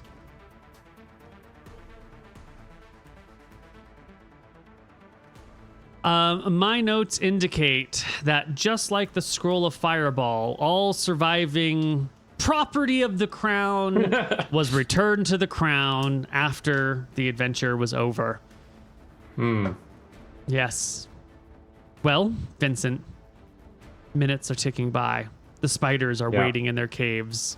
I told Vordrin, well, this isn't looking good, Fred, but though I may fall unconscious if properly tended to, I may wake up again. So let's travel away from the spiders as far as we can.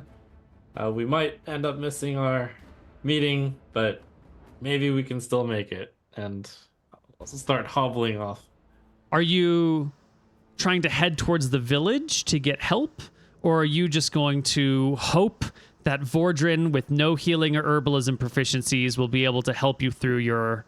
I don't know how far we've made it. Are we still closer to the village? I think you're closer to the village, but the poison's going to kick in a few minutes. You're not going to make it anywhere before it affects you. All right. Yeah, he'll tell Vordrin, take me to the village. Maybe, I'm sure the villagers have some experience with these bites. Okay. Good luck, Vordrin, I say as I the two of you hobble towards the village. You don't get too terribly far. 5 rounds of tending to yourself, a couple rounds looking for gear maybe, before the poison takes its full effect and you drop 15 hit points to -2. Now, you are not dead, right? You don't die until you're -10. You're also not bleeding to death because you don't have a big open gaping wound. But every day, every night, you have to roll a d10. And if you roll equal to or less than the absolute value of your hit points, if you roll a 2 or a 1, you lose d4 HP. If you roll higher than a 2, you would gain 1 HP. Which, is not terrible chances when you're at 2. Yeah. But it's also certain death approaching. More importantly, though, is that, you get a little bit of ways with Vordrin. You fall to the ground, collapsing under your own weight. And Vordrin, is left to deal with the spiders because Yep. their food is still coming. And so I don't think he's going to be surprised this time. I think Vordran is looking around. The really wounded one isn't going to come back out, but the other two from our position here, I think Vordran can see them coming. And let's make an initiative roll to see who acts first. Both spiders go at 7. Is there an action that I take to wait for them to enter my range and then swing? Yeah, with the you sword? can take a regular attack action, but just say you're holding your ground. And then if they don't close with you, then you don't get to close with them. But if they do close with you, then it's fine. Okay. Perfect. Yeah. You wait. Vordran glares at those spiders with his sword out. He points it at the spiders, and he's ready for them. The first one comes jumping in. It does that 30-foot leap in the air, but you're ready for it this time. And since it's leaping, that's a charge. You get a +1 to hit. Nice. But a 9 is not good enough. Nope. The spider will bite at Vordran with an 18, hitting him for 2 points of damage. And also, Vordran will have to make a saving throw versus poison. All right. 2 poison save. Oh, no. This is quite the poison. Oh, no. Oh, Vordran no. has been poisoned. The second spider comes on in. Can't quite jump. Gets close to Vordran. Goes to bite him. It's a 9. It's not good enough. Vordran. Actually, initiative. Top of the round. Vordran goes first. There's 2 spiders nearby. Swings at the spider in front. It's a 12 against AC 14. Oh. Oh, it would have been great damage too. The spiders, they lay low. They're kind of undulating and pulsing. They got all these limbs. Their limbs are kind of hard to hit because they're quite so thin. And Vordran just does not get to the spider. Now, the first one, he bit Vordran. So he does the same thing that spiders always do in this situation, which is just get the fuck out of there. Because why would we Swings stick at him around? on the way out. Oh, Whoosh, my God. God, it's the worst luck in the world. Second spider goes to bite. It's an 11.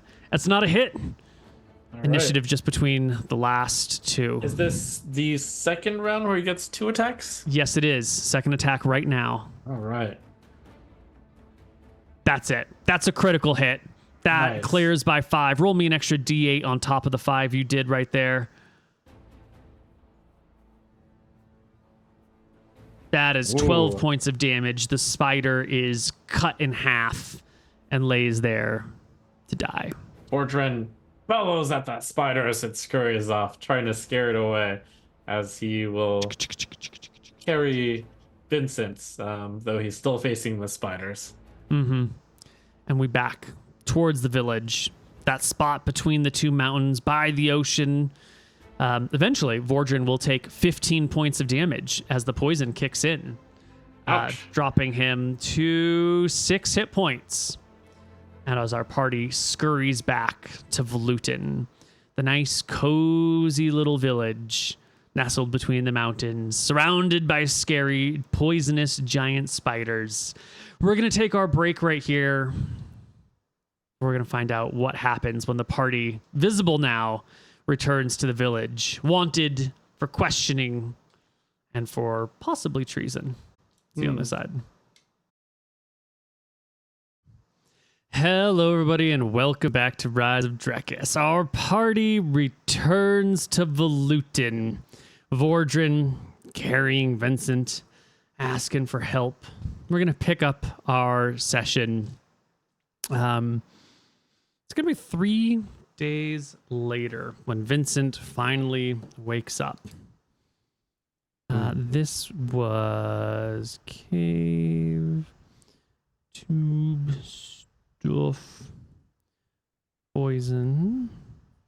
1, 2. All right. Wake up. So on December 19th, Vincent wakes up. You are in a hut Vordrin is not to be seen. There are rope bands wrapped around your body, like you're lying on a cot, and you've been lashed to the cot by strands of rope. That's not very hospitable. It's not. No. That's really inhospitable. Why might they be treating a guest thusly? You're supposed to treat guests quite well. Yeah. I looked to my wound. Has it been tended to? It has been, yes. There's a nice little poultice that's been placed over it. Looks like someone in the area knows how to deal with the spider poison directly and has managed to patch it up, prevent the poison from taking further effect, and you're recovering quite nicely. Except for right. That's some good news, some bad news. Would I be at the equivalent of 1 hit point more? Yes, sir. 1 hit point total. Would I have had the chance to... I forget how spells are prepared in 2nd edition. Is it like a book type thing? For wizards, it's a book thing. So whatever spells you still had, you still have. Yes, whatever spells you still had, like Read Magic, Hypnotism, Creeping Shadow, and Hold Person, you still have memorized. But without your book, you cannot learn new ones. All right. I don't see anyone in the same hut as me. No. The door is open, however, and you can look out to the street. And I'm sure if you wanted to, you could catch an eye or shout for someone. Yeah. Oh, so I wasn't bound to the cot, or? Oh, you were bound to the cot, but if someone walks by, you could look at them or you shout at them or something. All right. Well, I'll just say to see if I'll say, Vordrin, are you out there? As you call, someone sits up from a chair near the edge of the outside of the building and pokes their head in at you. It's one of these warriors with a wicker shield, and he takes a step in. And you were saying that would that have been in Drekisian, or because Vordrin doesn't speak a Kuban, does he? That's in Drekisian. One of the guards will poke his head in and say like, he's awake. Idria will want to speak with you. Wait right there. And trots off. And I say, wait a second, could you... This is very uncomfortable. Could you untie me? In Drekisian. Of course I will wait here for him. I've wanted to talk to him for a while. We do not take kindly to liars and traitors, he says. Liars and traitors, I exclaim. Well, once I speak to Idria, this whole thing will be resolved. Idria does not have a friend from Akuba that looks anything like you, and yet many people here have been told that you were Idria's friend. Do you deny this lie? Of course I'm his friend. We both serve Brimstone. We will see what he says. And the guard leaves. From your position, you can look around the room. You can see that your clothes are mostly piled off in a corner. You've got, some level of modesty and comfort on to keep you protected from the elements. Your bag is nowhere to be seen. Maybe it's under your cot. Your spell book is nowhere to be seen. It's probably in your bag. And unless you want to try some sort of daring escape, we can just skip ahead to when our friend Idria comes to see you. I'll just lie there. Excellent. Well, Idria shows up. Not too long later, maybe 20 minutes later. And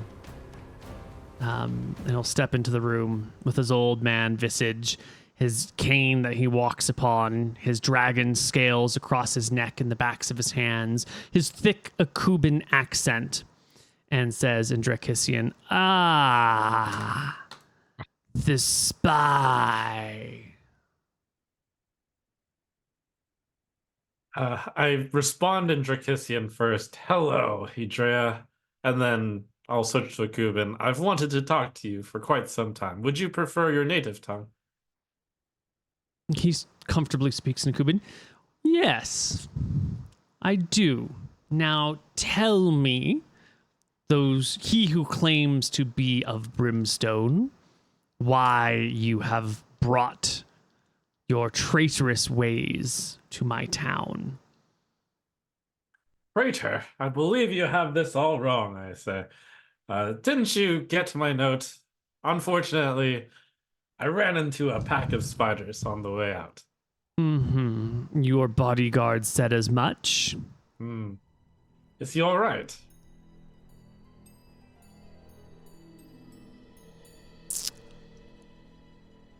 I assume in order to beg for your life, he would have disarmed himself and let himself be captured. So the answer is yes. He's resting as comfortably as you are. Well, this is no way to treat a fellow servant of Brimstone, I say. Haven't you talked to Brimstone about me? I have heard many things from many peoples. Well, the only one who really matters is Brimstone, is he not? Our great lord is, of course, the divine one who knows all and speaks the truth. Brimstone has told me, he says, speaking his Akuban smoothly, that you are an outsider who, upon first hearing of Brimstone's name, quickly and eagerly submitted yourself to him, and then proceeded to evade me and hide from me. Does not seem like friendly behavior. I wouldn't say I tried to hide. I tried to set up a meeting at the earliest convenience. I wanted a neutral location, just in case. Precautions, you know. Or were you trying to set up an ambush? No, I'm sure as Brimstone the All-Powerful knows, it was just myself and my bodyguard.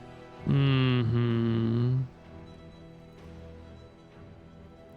But yes, I have come, heeding the call of Brimstone. I assume much the same way you were. I asked, fishing for information. The call was clear to me from far away. I sought out our great worm. But you work for a man most vile. Well, you found your papers, your documents, the letters between Samir and Richard Marshall, the left hand of the Empress, a vile man who plots to overtake the Spice Isles once more. You are in his employ, therefore, regardless of what lies you have managed to convince Brimstone of with your foul magics, I know you to be an enemy of the people. Wait a second. Brimstone is all-knowing and all-powerful. There's no way he would fall for such a lie. Do you deny that you work for Richard Marshall, the left hand of the Queen? We are acquainted, but I certainly also wouldn't deny that I work for Brimstone. You can claim you work for Brimstone, but is it true? Anyone can speak any words. Well, you can ask him yourself. I thought you might. Give me a charisma check here, buddy, as you speak to Idria. Wow! Wow! That's really good. He narrows his eyes at you as you critically succeed on your I work for Brimstone, which, you know, is not entirely untrue, but it's also not entirely true. But I'll also add, I didn't touch your chests. I didn't touch your boat. I am here merely wishing an audience with you. And Brimstone, of course. if only we could unleash our great lord from beneath the rocks. The time will come for that to happen, but for now, you have me. This is your audience. He looks around. There's no one else in the room. It's a small hut. He actually gets up, leans on his staff, shuts the door. There's a window with some shutters, so it's not like super soundproof. Comes back and sits next to your cot. You have your private audience. The locals speak very little Akuban. You can speak openly and honestly here. Tell me, Vincent Mapper.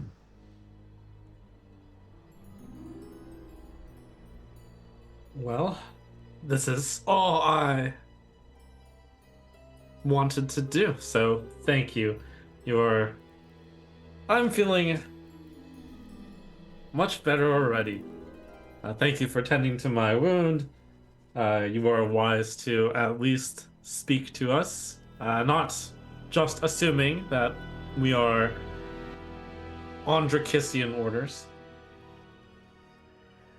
But yes, I'm here in order to see if we can't, one, serve our Lord and Master Brimstone, two, see if we can come up with a solution that even satisfies yourself. Perhaps Akuba, perhaps Drekis, perhaps we can all be happy here. A solution to what problem? I don't even know. Why don't you fill me in? I'm rather new to this. So let me understand. You don't know what the problem is, yet you wish to serve Brimstone, yet you work for the enemies of Brimstone. Who are you, and where do your allegiances lie? Strange man. Perhaps to you, perhaps to Brimstone, perhaps to Drekis. It's my first day here. Let me let me just gather some information. Our dearly beloved Spice Islanders have long rested under the heel of those who do not care for them.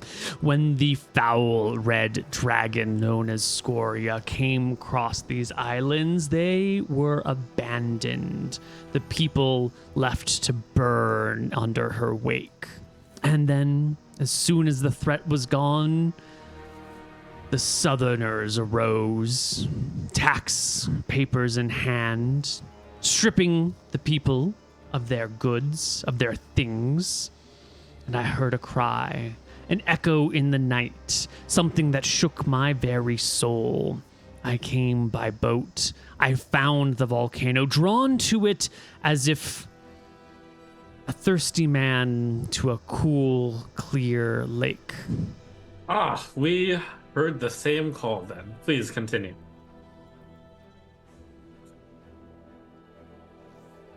Inside the lava tubes, on the far side of the island, I found him deep within, speaking through rumbles and shakes. I devoted myself to the great worm. I found new paths, new crevices. I cracked them open with hand and spell. I built this lair, that lair. I've built these people up. I've given them structure, organization, leadership, which they lacked. And now it's time for them to be free. And we have the means. We have the motives. We have the opportunities. Drekisians care not for the people of these lands. All they care for are the taxable goods, which, if we threaten, they will not come. Yes, the most ingenious plan. That is why I had to go through these motions in order to land myself. What may look like a spy and subterfuge was simply the only way that I could land without you burning your precious spices. Why did you not just wait for me in the village? Why all of the sneaking about? Why not say, I'm looking for Idria, and then just wait for me? Why the notes? What's this about my chests? Were you in my house? Were you in my bedroom? Yes, how else am I supposed to speak to Brimstone? Of course I heard the call, so I went to the crevice and I stuck my head in to commune with him. And then I may have taken a wrong path to your bedroom.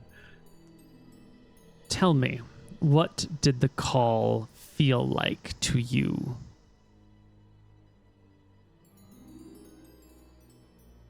It was as if I was drawn to this one spot, this cave. I searched the Spice Islands, trying to find where exactly this feeling was coming from. I pinpointed it to your cave, which I believe you have done quite a lot to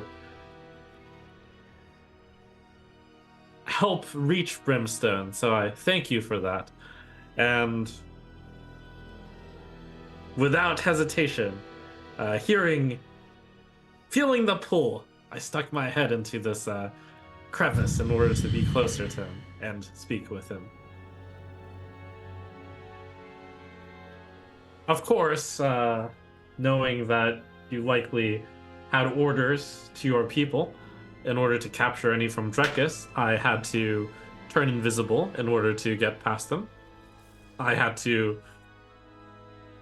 but everything I said was true. That I would be your friend because you serve Brimstone as I do.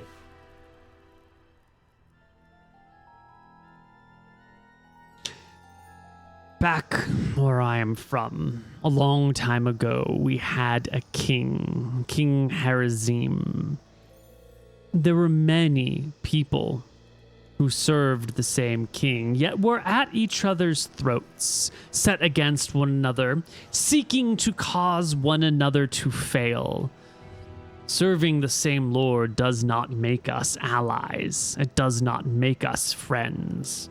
Why did you tell my people that you knew me from long ago, from Akuba? Why did you speak poor Drekisian to them? Why did you hide who you were? It's simple. You have this order out to burn a bunch of crops if you suspect any Drekisian spies. So I had to make sure that I didn't look like a Drekisian spy. So that you By wouldn't behaving like a spy? No, I believe I behaved as appropriate from an Akuban friend of yours, which is why I am here now. Which is why the villagers treated me with kindness, instead of burning the valuable crops that I'm sure you will need in order to raise Brimstone from his prison. Roll me another charisma check. And don't roll another 20, please. A lot of these are half-wise. They're I not know. outright-wise. They're very clever. Oh my god. It's a nice mix of half true, half not true. I will also say my character hasn't fully decided on whether or not releasing Brimstone was actually that bad an idea. So there's some belief that this will actually be good.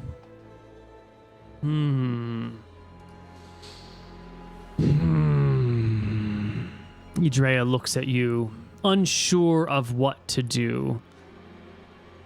They are getting mixed information from you. You seem untrustworthy, but your story seems plausible. You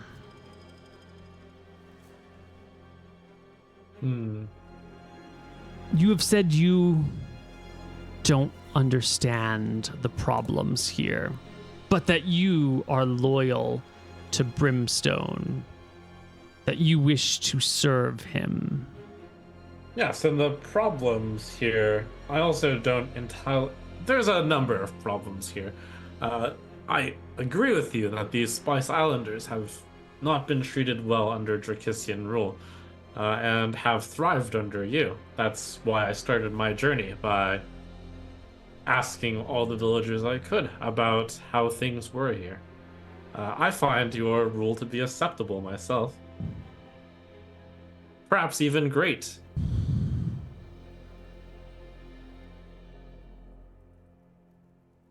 Very little I can say without having, with this being our first meeting, though. There's nods. And tell me, where do you see yourself, Vincent Mapper, in 5 years?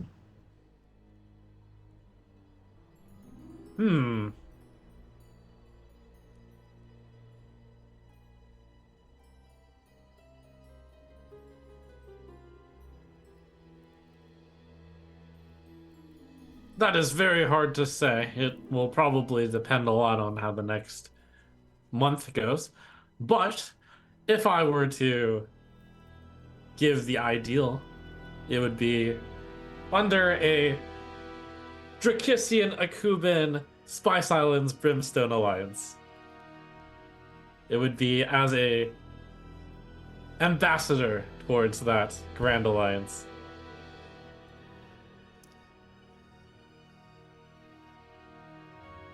You wish to see peace between the 3 groups.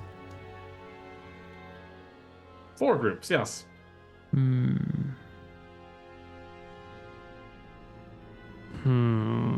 He pauses and considers. And you work on behalf of Brimstone. What did Brimstone tell you? Did he not tell you? I want to know what you say to me. I want to know if you lie, if you tell the truth, if there are differences in stories. Brimstone simply told me to find out as much as I could about you. Perhaps it was in order for us to be able to join as allies. And that is what I'm doing here. Immediately after exiting the cave, I drafted that letter to you so that we could talk and find out about each other.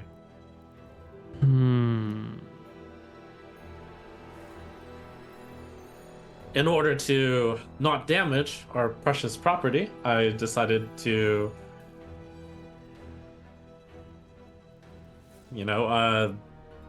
call for a neutral location away from both your people, your Spice Islanders, as well as any other potential interference.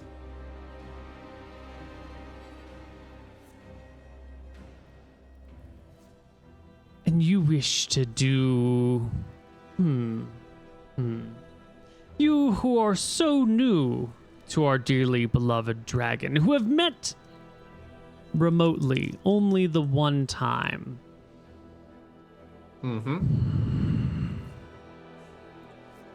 Would you throw away your former life to aid in his objectives, his grand plans? Would you desert your family, come live here, worship, gain the powers, and kind of raises the back of his hand with those scales on him, let yourself be marked by the worm? Well, I did tell Brimstone as such that I'd have to... I did tell Brimstone as such that I was looking for an alliance, but assuming... And he seemed amenable to that, for I did not burn under his breath. So... Yes, I could see that. I kind of wriggle my wrist around. I'm looking forward to receiving my marking. Hopefully I can take it in my weakened state.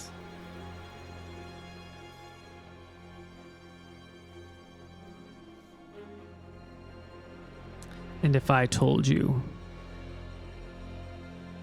there is no way on the God's green earth that I would ever let you within my sanctum, within Brimstone's house ever again, and I were to banish you from this island, would you go back to your compatriots on the land, on the mainland, and tell them all that you have seen?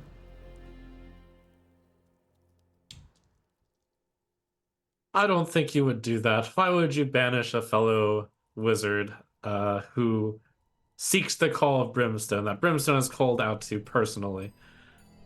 I know you as a fellow servant of Brimstone, that you would not do such a foolish thing.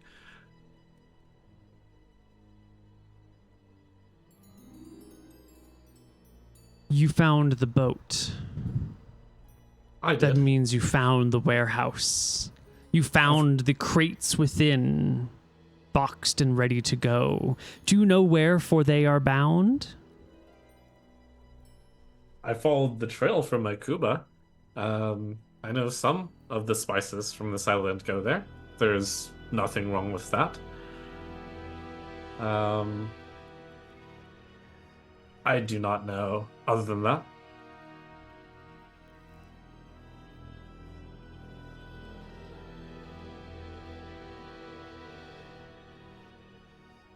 Idria sits back, seeming very pleased with how this conversation has gone. Rubs his hands together. Holds back a sneeze.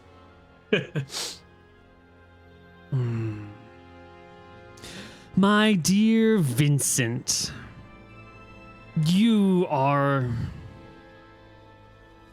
so willing to be used. It's beautiful. I can see why Brimstone has brought you to me. Together, we shall do great things. We shall. You've learned a little about me. I must follow Brimstone's call and ask you about yourself. What is your goal? Idria takes a knife off of his belt. He moves towards you with it. And I grin at him and show him my wrist. He cuts free your bonds, and you can sit up as needed. I was hoping you would carve me the Brimstone tattoo now, but I suppose at a later time.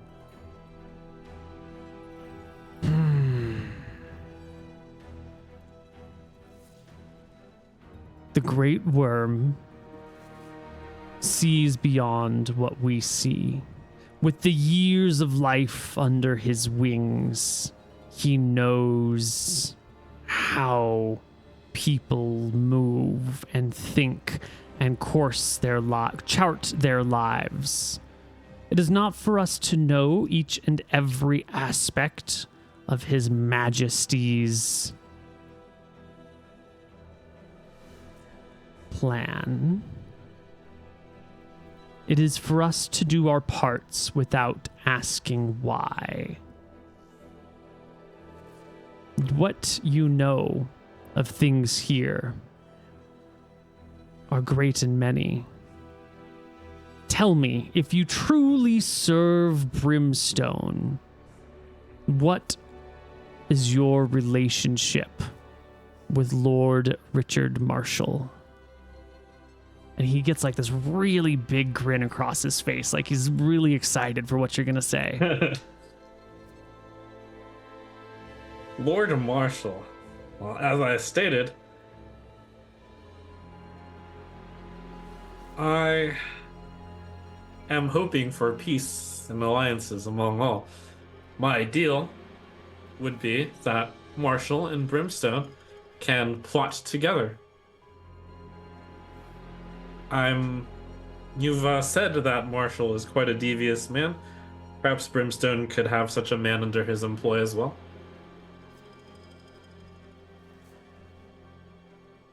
Drekis is a very large kingdom. Why not Yes. add it to Brimstone's holdings? Yeah. Yes. Yes.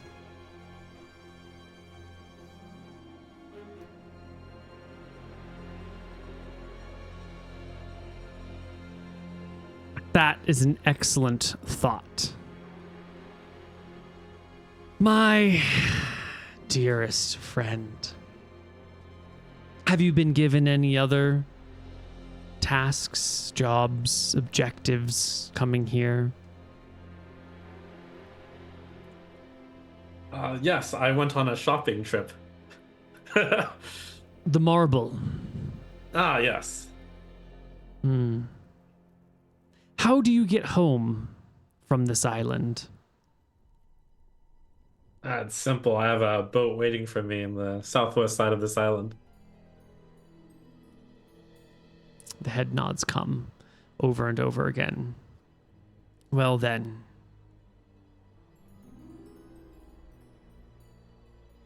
If you wish to serve, you should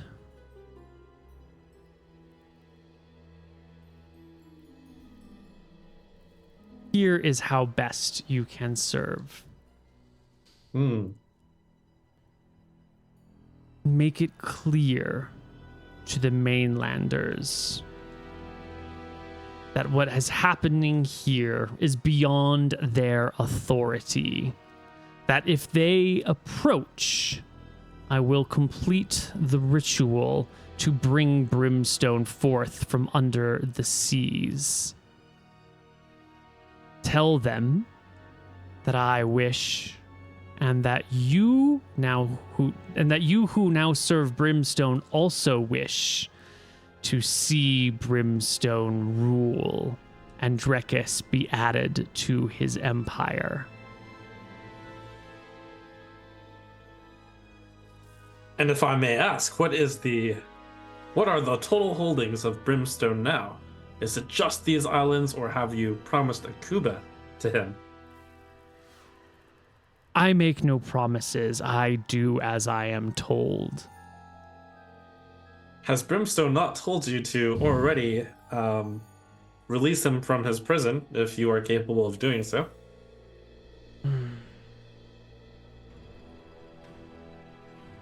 The ritual is not complete. Do you need my assistant for that? No. But I need those on the mainland to know of the threat.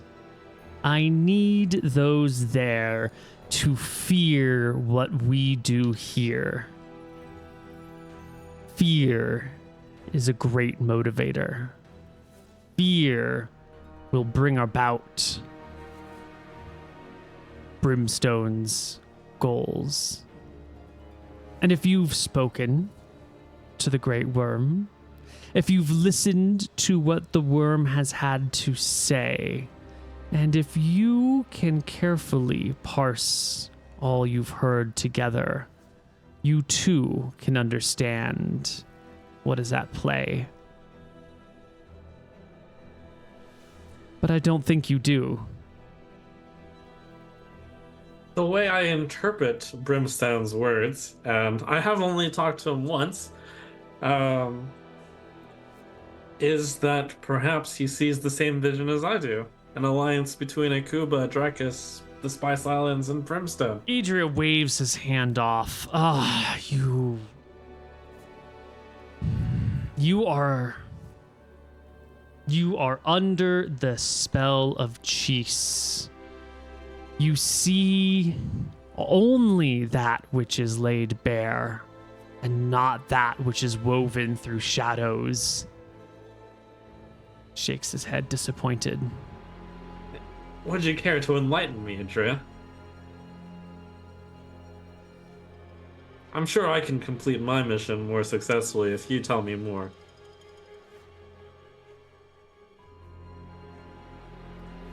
Give me another charisma check here. What you're asking for is a lot. We're on the same team here, Idria. Ooh. Oh. You both fail your checks.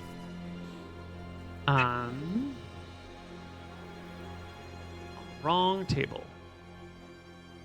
Not sure if he can trust you.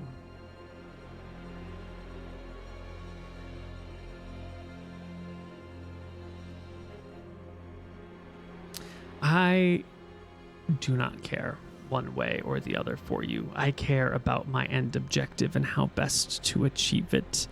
And I think the best way to achieve it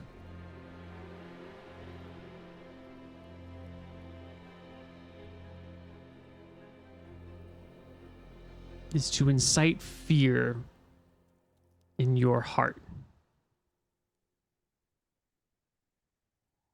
We shall boil the man you call Vordran alive. Whoa!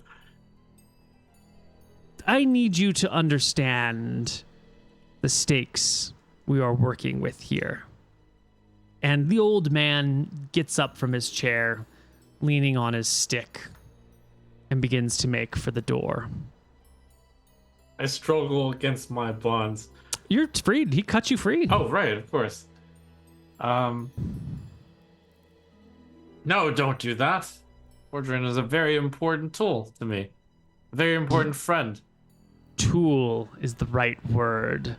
He has a purpose, and his purpose will best be served through his slow death.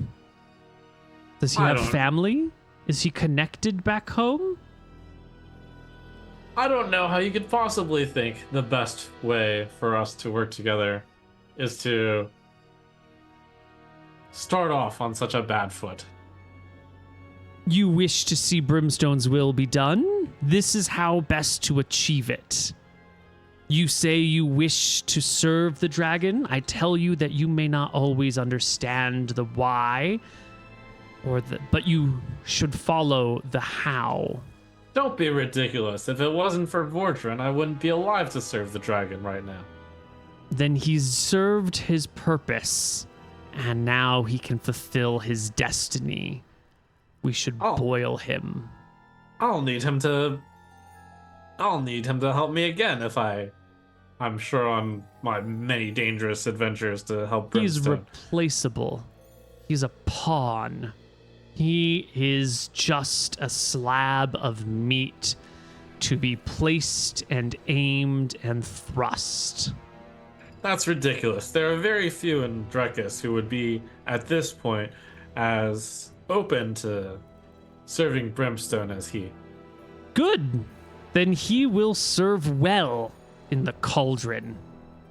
By now, he's made it to the door, and he steps out into the streets. And there are people nearby scattering, pretending that they weren't listening at the doorframe. But the conversation, I guess, has all been in Kuban, so who knows how much they've understood.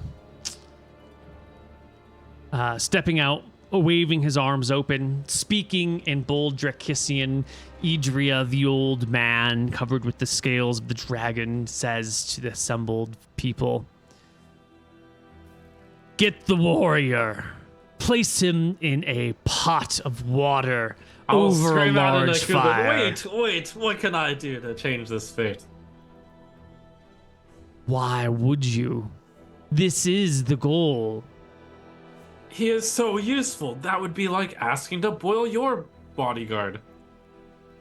If boiling my bodyguard, he says in a Kuban, would help me achieve my ends, I would do it without hesitation. How will the death of one man, boiled alive, possibly help Brimstone?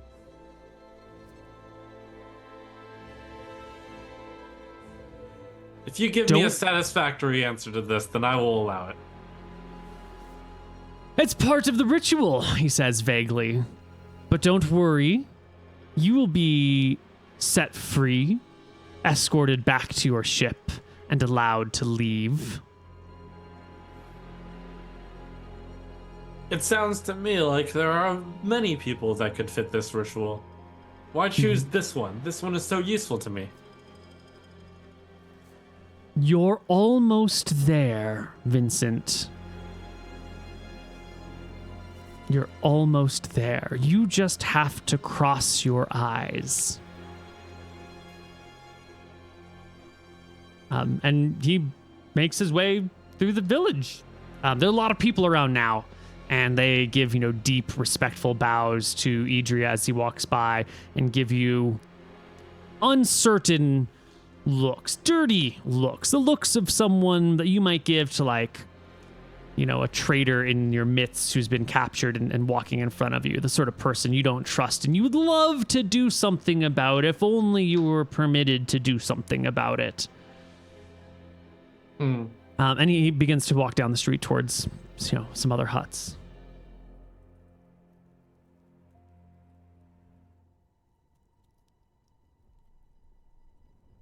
Oh, I sigh to myself. Oh, wait, he pauses. Oh? He turns.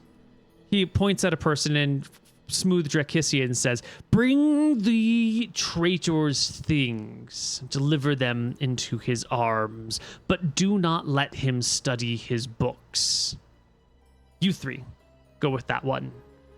And then, 4 people hurry off to go grab your things and bring them back to you. Did you call me a traitor? I call to him in Drekisian. I thought we were friendly now.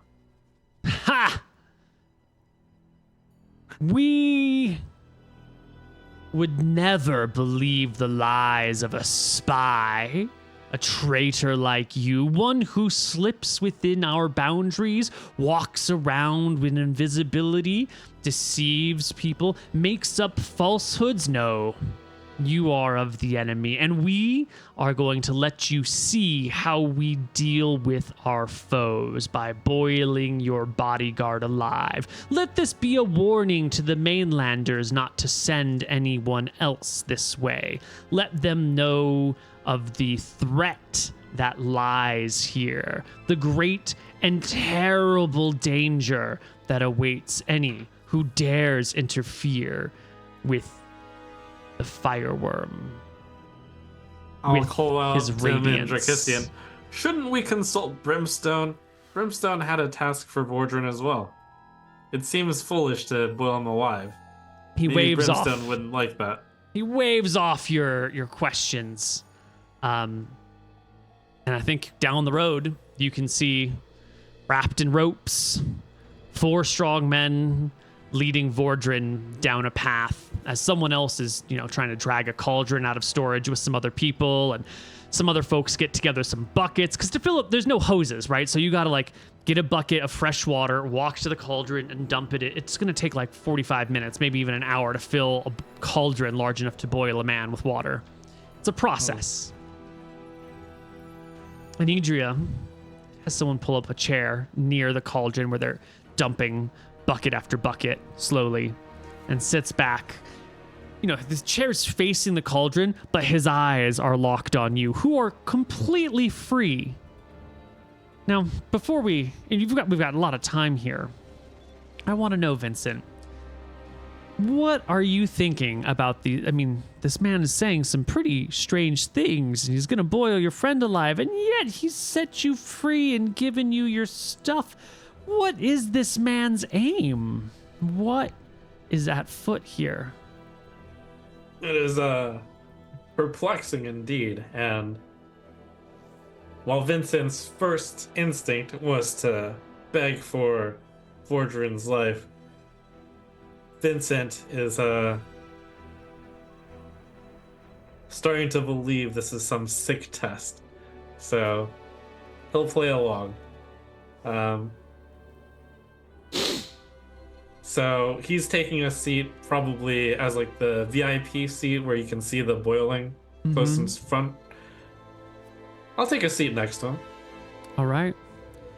And say, very well, if it is Brimstone's wish, then while I do not personally believe in this method, what am I to question Brimstone? Do you say this loudly enough for Vordran to hear you, or is it kind of whispered? It's not whispered, but it's spoken. Well, let's give Vordran just a perception check, just to see if maybe he can hear your betrayal. No.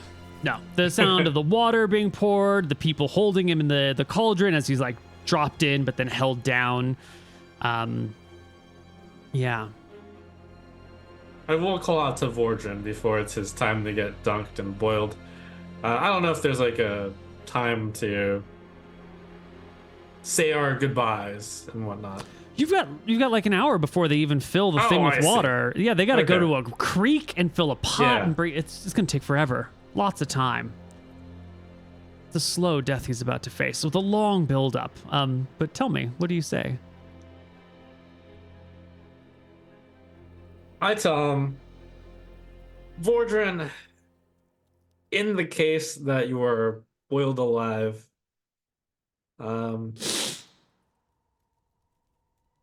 that's really going to suck. But don't worry, I kind of lower my voice. I think you won't be.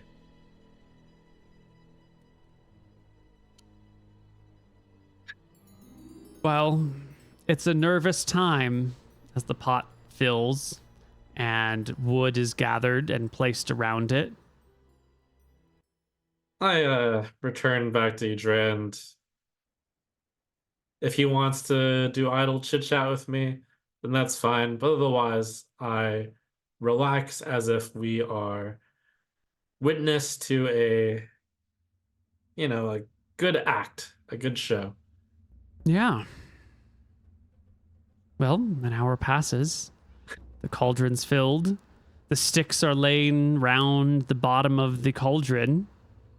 And when it's all said and done, a loose, like some wooden planks or beams that are lashed together so that it can be placed over Vordran's head and held from the side, so he can't like stand up out of the pot, but no one has to like stand next to the pot to hold it, is placed over his head. His arms are still bound so that way he can be held in the pot like a lobster. And Idria will stand up, walk towards the pot, speak some words, motion with his hands, and set the sticks alight with fire. Now, of course, a huge cauldron with a lot of water takes a long time to boil, right? If you've ever boiled pasta or just, water for tea, it takes some time. Now imagine, that multiplied by 1,000 with a slightly larger fire. But it does begin to burn and smoke begins to fill the area. And Vordran looks at you with the like, are you really going to just let me die here? Yeah, Vincent looks to Idria.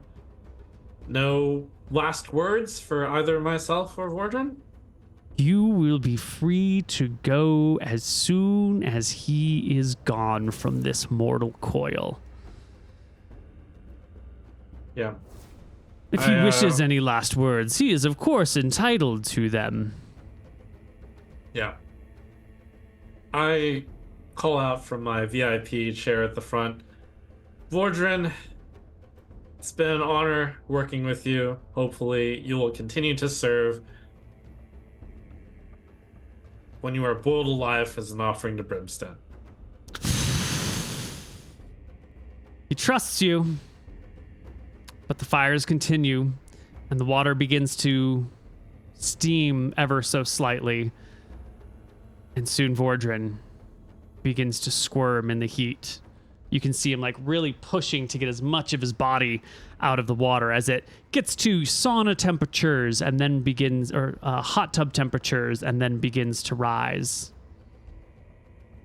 There's a lot of people gathered round. This is, this is the thing for the day. There's townsfolk.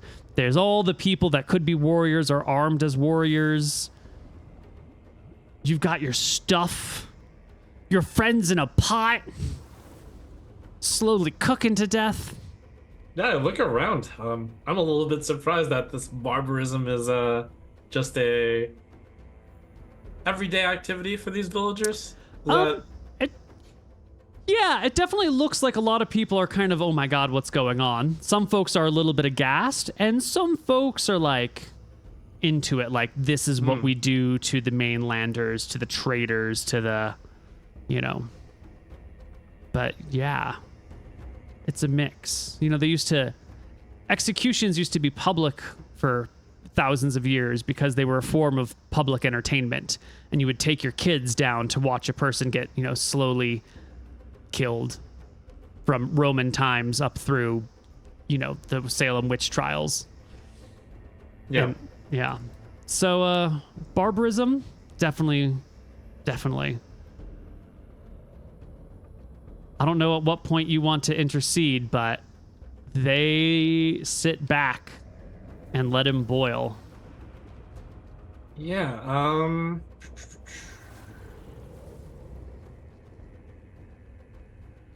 I'll ask you, Drea. The least I can do is make this less painful for him. Would you allow me to do so?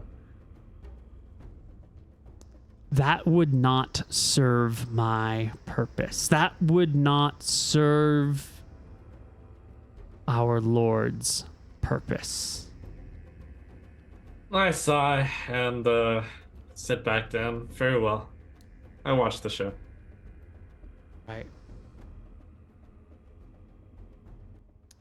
Well, when it's all over and done with, you have your stuff. They offer you a guide to the southwest side of the island where you can flag your boat and leave. And I think you're left with a question of why, maybe? What is this purpose? What could Idria possibly hope to accomplish by killing your friend terribly in front of you? What madness could possibly be, what purpose could be achieved through such horrendous actions?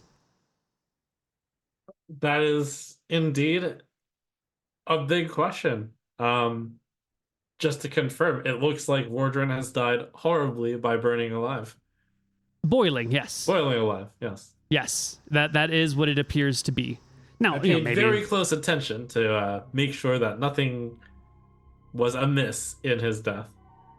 well, it's a possible it was all an illusion. Technically, you could make a saving throw against an illusion. I'm definitely expecting. Well, I think that it could be an illusion. So I was trying to see if there was any magical chicanery at work here.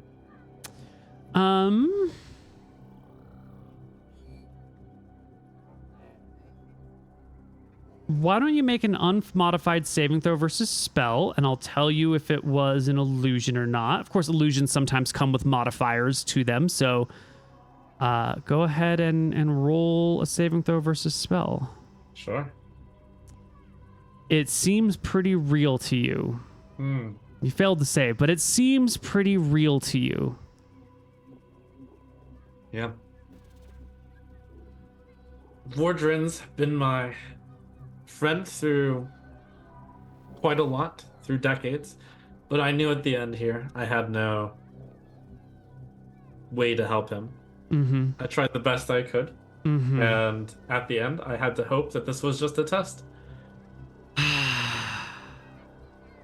It seems like it wasn't just a test. I'm so sorry. I hold a pretty big grudge towards Idria now. Yeah. Not that I'll show it. I mutter as I... Yeah. And yet, he's giving you your stuff and letting you go. Somehow, that is supposed to help him. Right? Otherwise, I mean, if he doesn't seem to care about lives, if it didn't serve his purpose, why would he let you go? Very, very unusual. Well, the day can pass. Because, it's already nighttime. You'll be placed under, house arrest for the night. And given a group of 4 people to help guide you through the forest to get back to the other village on the far side. Yeah, before we travel back, I asked them, hold a second, I need a final communion with, God, how did I slip his name right now? Brimstone. Idria? Brimstone. A final communion with Brimstone before I head off. The guards, your guides, will say like, well, our orders are to take you to the other side. Oh, yes, but obviously this is very important. Ask Idria. They'll grumble, but they'll walk with you to Idria's. They'll walk with you to the lava tubes, and say, you know, the trader. Did I get a chance to prepare spells, or was I watched the whole time? No, you can prepare spells. No, okay. Yeah, you had your books. Great. You could study them in the morning at first light. Okay. You will have gained 1 HP, so you are at 2. Nice.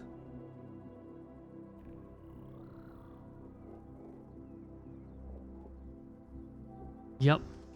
But they'll take you to the lava tubes, and they will send someone in to get Idria to come out and give them, you know, should we let him in? Should we not let him in? Because they're not gonna just let you walk into the lava tubes. That's the sacred grounds, and everyone heard. Well, actually, that was all in a coop, and they didn't hear that. But it's still the sacred grounds. So someone goes to fetch Idria, and soon he arrives, guided by lantern light through the lava tubes themselves. He looks at you, smug, leaning on his cane, his black and red scales glistening in the light. Actually, it's in the shadow, so there's no glistening because you're in the shadow of the mountain. But you know, he arrives, and he looks at you. Final words? Yes. Final words with Brimstone before I head off. I know not when the next time I will be able to talk to him will be. You need not say anything to him.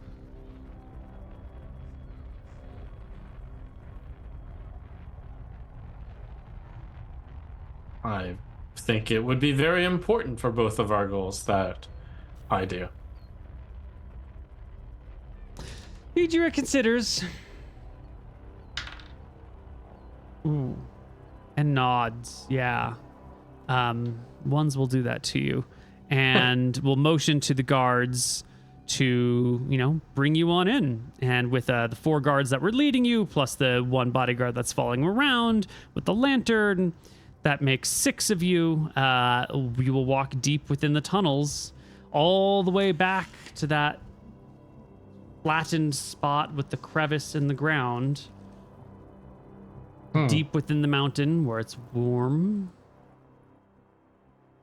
And the soldiers, guards, armed people will stand at the edge of the room, leaving you and the warlock to approach the crevasse together.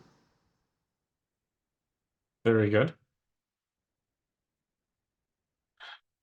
I nod at Idria, and then I move my head into the crevasse. The fumes burn your eyes. They make them water. And yeah. Oh yeah. There's no call or ask or voice emanating at this moment. Yep. I speak out. Brimstone. Hello again. It's Vincent. The ground trembles gently beneath your feet. Vincent. Fordrin has been sacrificed. I hope it was to your liking.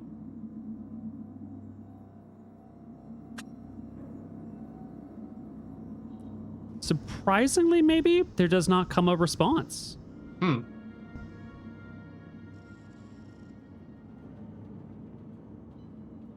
I am about to head back to Drekis. Is there Is there something I can do for you while there? Is there anything I should do here before leaving? I, as always, stay your humble servant. Have you learned the truth of this place and my servant? I have a better feeling. I have a better idea of it now. I half lie.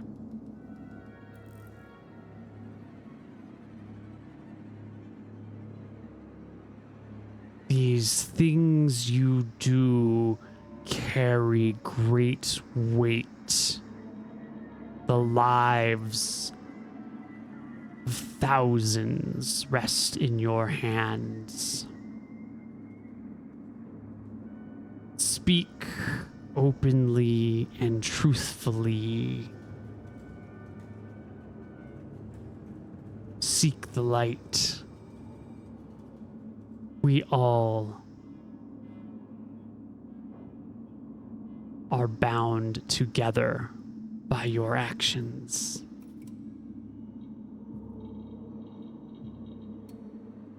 I feel.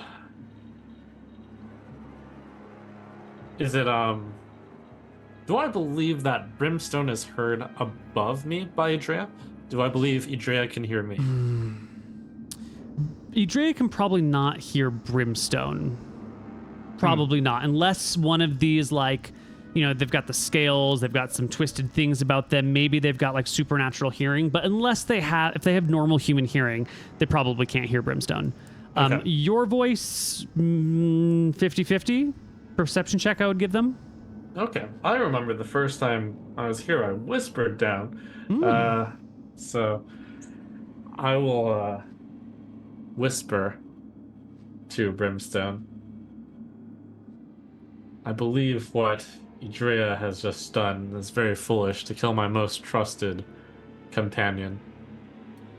I don't believe this will result in what you hope.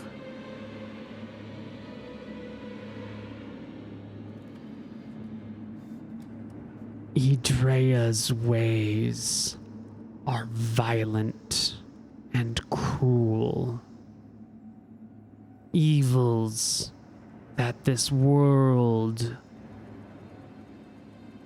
The voice pauses. It stops even. Yes. This... It pauses again. Stops again.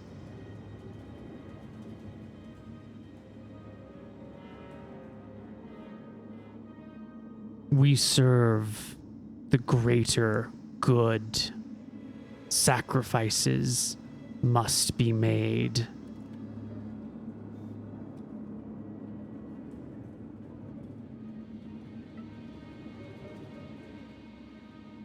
All right, in a non-whispering voice, I say, I have a feeling that if you simply told me what it was that you wanted, you would have a higher chance of achieving this, it.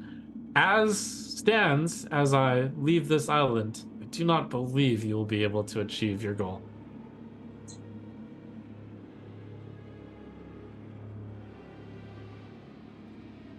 Do not underestimate the reach of my wings, the length of my breath. I may be trapped here, but my servants are many. You have seen firsthand what they are capable of. You have seen how great their reach is. You know what is in store for those who fight against my will.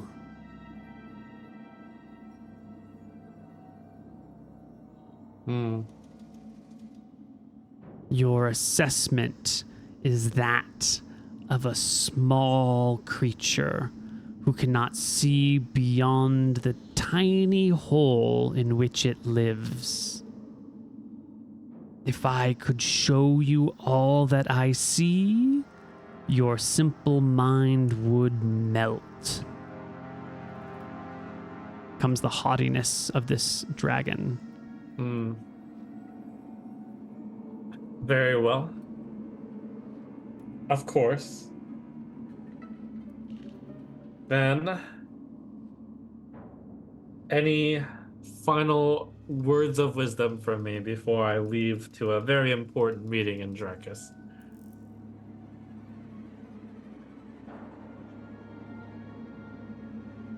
I get the feeling that the results of this meeting may prove pivotal to freeing you. Yes. Yes.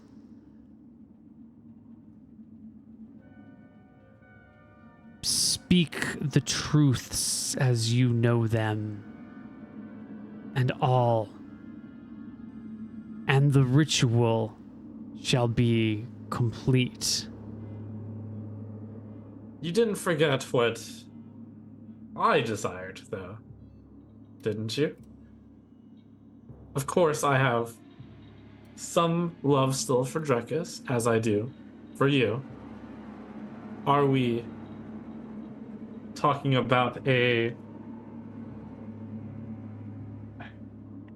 alliance of sorts? One that does not just involve you ruling over Drekis with an iron claw?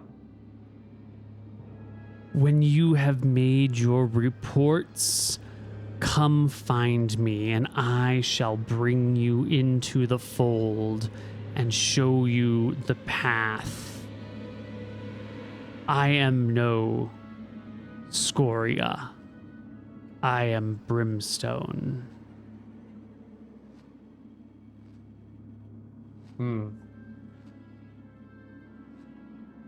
Very well, wise Brimstone. I will report back to Drekis with only the highest praise for you, and I will advise them to ally with you. Is that the truth you have seen? If so, speak it. Be gone now, Vincent. All right, I pull my head out of the crevasse. I nod at Idria.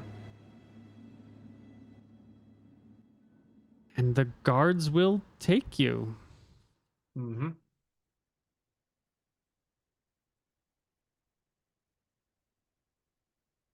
You head back to the south side of the island. It takes you've got to rest overnight. Is there any shenanigans you want to get up to as you travel the island in the company of these 4 escorts? I'll, they're all tattooed, I assume. No, actually. One of them is marked with tattoos on the hands, and the other 3 are not. Interesting. I will have a whole day, so I'll actually engage them in conversation about what they think of Idria and what they thought of the execution the other night. Ooh, those are good questions. You'll get that they have faith in Idria, even if they don't understand why or what is going on. Idria has their back. This island is built over Brimstone, source of great power. It's known to be a moving, floating, teleporting island, and clearly a place of this much, with this much power resting underneath it, is a place of great honor. And if they serve the powers under it, they will do well by it. So that's what they think of Idria. As for the execution last night, let me roll some dice here. Yes, as we talk about the execution, Vincent, who's kept a mostly calm demeanor as an act and as kind of false hope that Vordren is still around and that there was just chicanery about, he'll break down into tears and tell them about how Vordren was such a loyal follower and how he met a death that was quite barbaric. Vincent cries and screams. Yeah, two of the guards with you seem very empathetic. Like this is the most horrific thing that they've ever seen in their entire life, and it's kind of shaken them to their core. And the other two seem pretty pleased with your suffering. Like they really don't like you, and if this made you upset, like that pleases them that you are unhappy. The people seem split. Mm-hmm. Okay. Well, you get back to the far side of the island. The guards they're good overland travelers. They'll keep you safe from creatures. They know the signs of the local area. And you can flag your ship and they'll bring a boat. And you and all your gear can get on it. And float away. All right.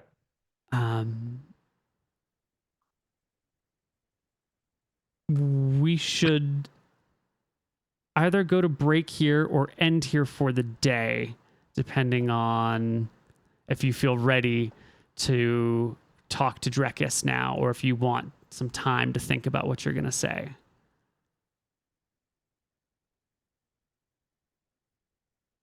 I think I know what I'd like to say. I doubt I'll come up with anything else. Up to you. Really. All right. Well, then we'll be right back after this short break.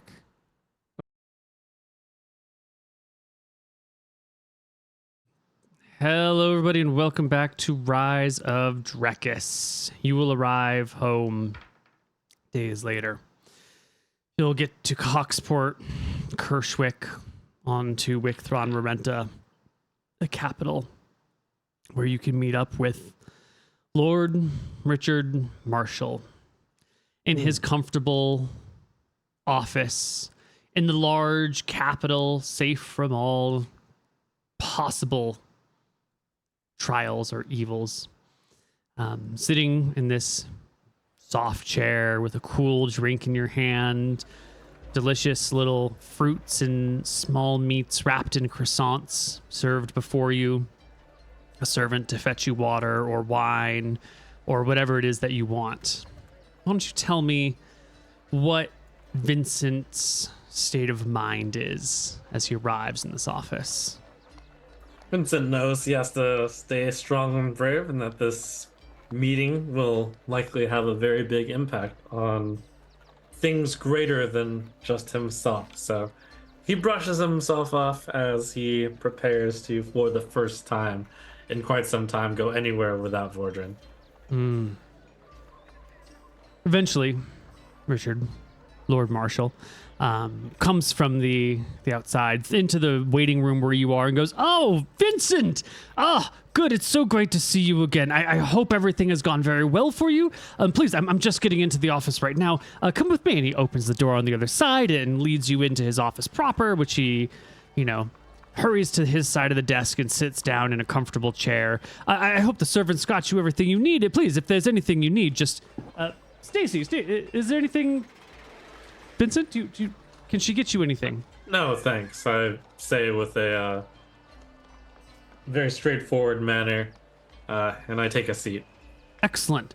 Did you get the boat? The magic boat? So, I have some good news and some bad news. You didn't get the boat. I didn't get the boat. I saw the boat. You know But I where it didn't get the is. boat. Oh, Yes. excellent. Excellent. Okay. And Idria, is he alive? Is he captured? Idria is alive and well. Did you capture him? No.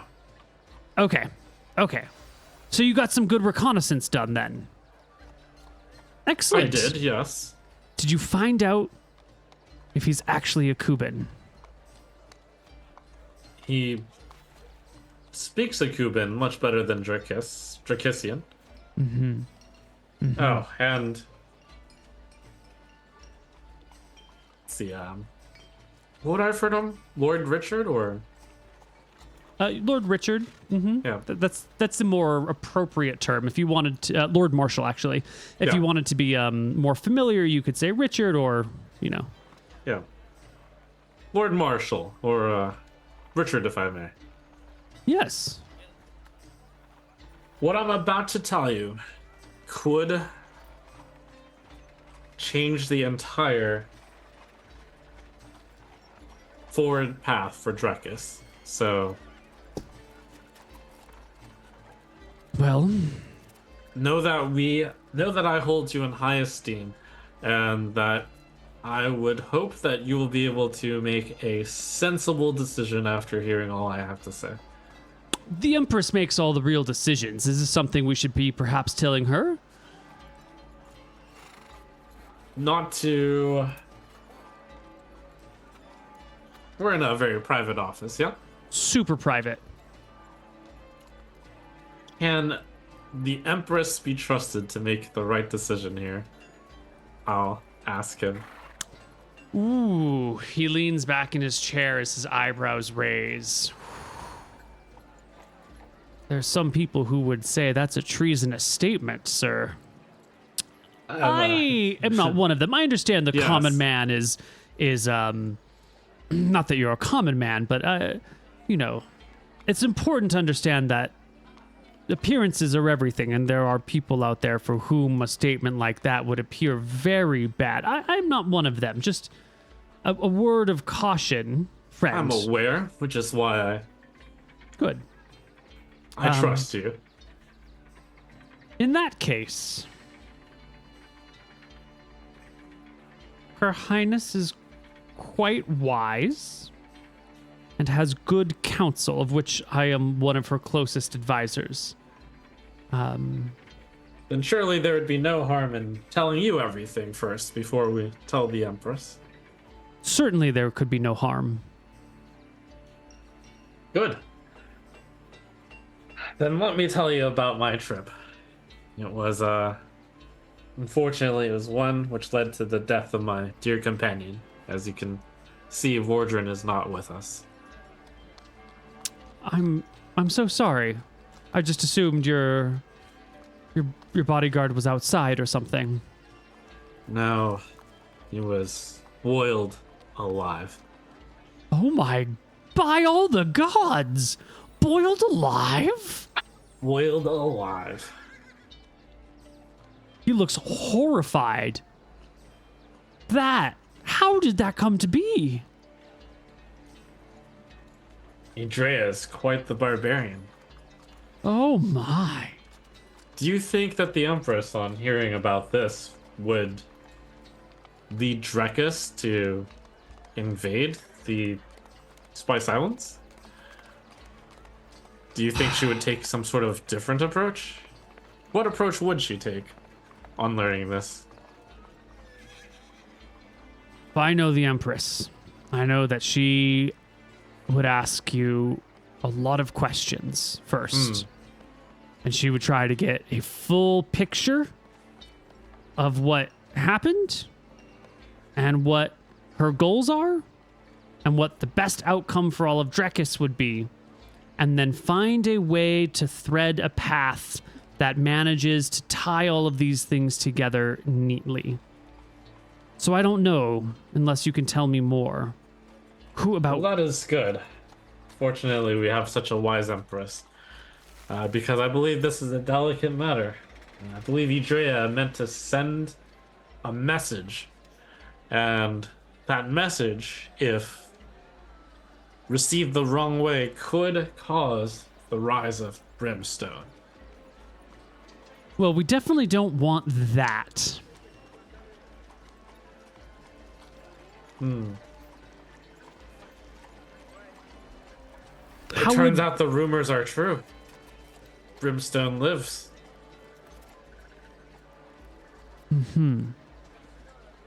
What would cause this rise of Brimstone? I'm not sure, and I was hoping that this conversation with you would help me understand a bit, because it seems like you have quite a strategic mind, Well, you're able to see a Thank bunch you. of possibilities. It seems like Idria may be up to something similar. For what reason would he show me such a horrific sight and then let me go? feels like it would be meant to stir outrage, perhaps. You think he wants to make you angry, huh? Make you act rashly and impulsively? That would make sense. He thinks He to himself. says he can finish a ritual to raise Brimstone, but if there's any good news, I don't believe he can raise Brimstone from the mountain. He doesn't have what he claims to have.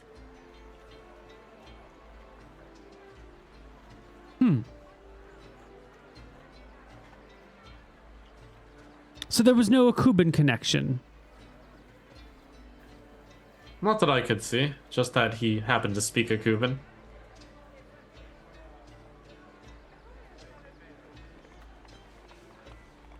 There was some Akuban connection in that he was selling spices to Akuba. Well, that's And quite a that's- connection right there. Well, yes, and that had apparently even gone on for some time before the Spice Islands were officially taken over by him. See. What makes you think that... Well, hold on. A minute ago, you said Idria doesn't have what it takes to raise Brimstone from the island. But 2 minutes before that, you said if the queen acts incorrectly, she could raise Brimstone from the island. Yes. How do you reconcile those two statements? I feel like Idria let me go from the island in order to make this report. And this report seems to me like it could cause Brimstone to break free. Which is why I bring it up with you first, for you have a cunning mind. Perhaps you may be able to figure out what it is. I know people and I know spreadsheets. But honest to all the gods, Vincent, I don't know anything about magic. Grand rituals, summoning, you can make those magic missiles fly from your... It's all, it's all Kuban to me. I don't get a single lick of it. So I don't know how that's supposed to do that. I do understand that magic is just, some sort of magical power, and that more of it in one place makes more things possible. So I don't know, maybe they're thinking that we'll send in our... Maybe they're thinking we'll send in King McGarry or Shine the Golden Dragon to go fight them, and maybe something about them being there will do... Maybe they're trying to draw in extra? I don't know. It's beyond me. I was thinking that, but then I was confused by another matter. For the first thing that they brought to our attention was if any Drekisian forces go onto the island, they'll do something that was unthinkable to Drekis. To burn all the spices. So that seems to imply that they don't want Drekis to come over.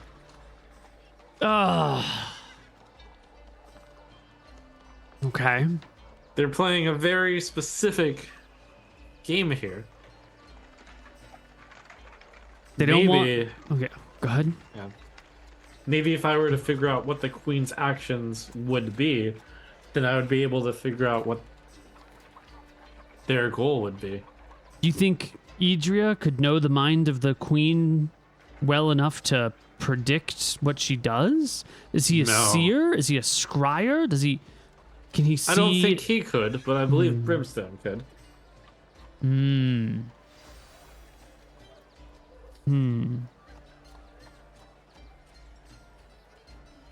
All right, so we've got a threat to burn the islands and all that they hold dear.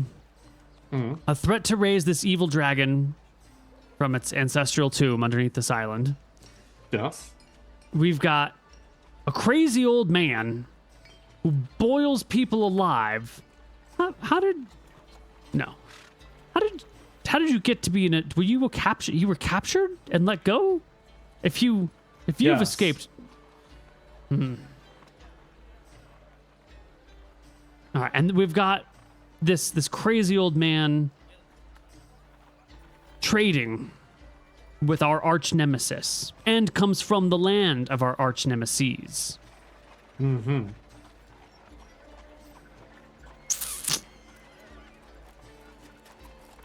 But you know where the boat is. I do know where the boat is.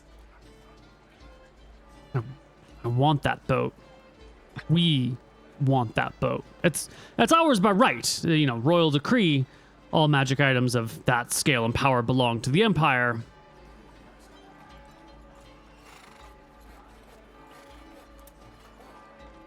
He taps and taps and taps.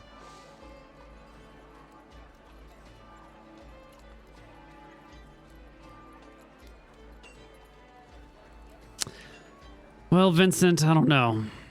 The Queen's a wizard like yourself. She understands the magic stuff a little bit better. Quite a lot better. How did you find that they were trading with the Akuban mainland? I went to Pike's Point. Found that they had spices there. And those spices traced back over here. Which, by the way, I got all the stuff you wanted, as well as found a marble merchant. You did? Yes, he seems very capable. Well, let's deal with the good and fun stuff first. We'll deal with all of this death and doom and terrible things second. All right.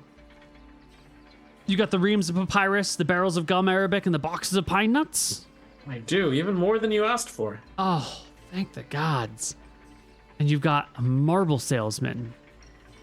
Yes, and I pull out the sample of marbles and I put them on the desk.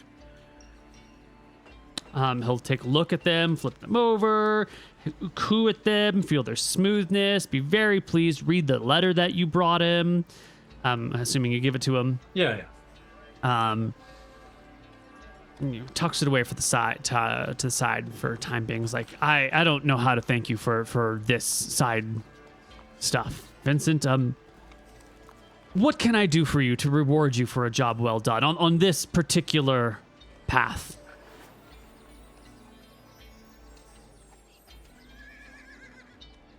Jeez, I don't even know. I could get you a new bodyguard. I know it'll. I kind of wince a second at that, as he so joyously says it when he's still grieving. But I'll nod and say that would probably be best. I'll find a good one. Okay. And of course, if your family has a house, I can make sure that it's free and clear of anyone who might have liens against it, or if there are any debts your family is in, I can see that they're paid off. Excellent. What do you think the next step from this would be? Would the Queen expect a report from myself? I think so. I think if there is a threat, even a hint of a threat, that another terrible red dragon could be raised from the seas to destroy the kingdom, the Queen should know about it. And the Queen should know. Why don't we... I will make arrangements for a meeting. It'll probably take a few days. We'll put you up in comfortable lodgings here in town, unless your family lives here. And then, or even if your family lives here, sometimes you don't want to see your family. I get it. I got a son-in-law, real weird guy. And in a couple days' time, we'll speak with Her Highness. You can give her the same report you gave me, and we'll see what she said. Yes. On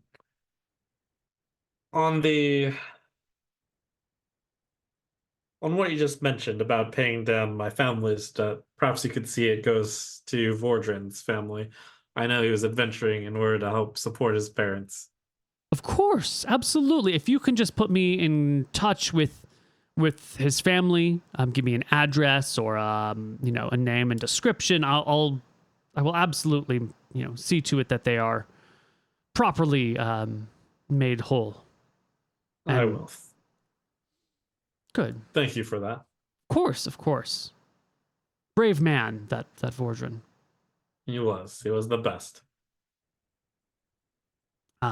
Lord Marshall will open a little drawer in his desk, pull out a clear container with a brownish fluid, and pour out 3 glasses, slide one to you, take one to himself, leave the third one on the corner of a desk, and raise his glass to you and say to Vordran and his family. I'll cheer him. Mm-hmm. Yes, to Vordran. Great. Well, 3 days later. Where is our civilized audience? Here we go. 3 days later, we can be brought. Maybe this is it.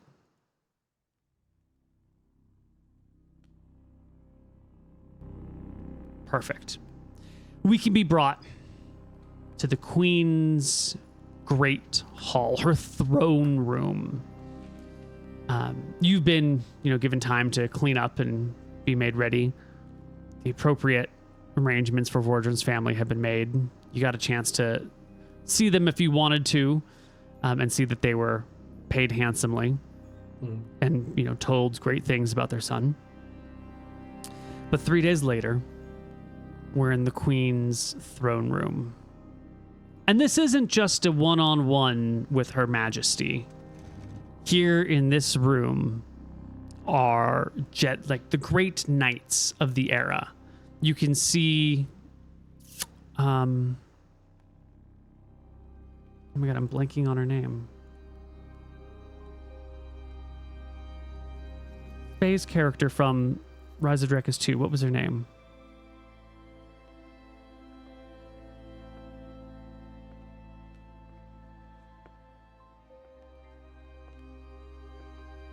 I'm blanking on her family. It was Elaine Pentolin. You can see Lady Pentolin, the great Lady Pentolin here, along with the rest of the Pentolin family.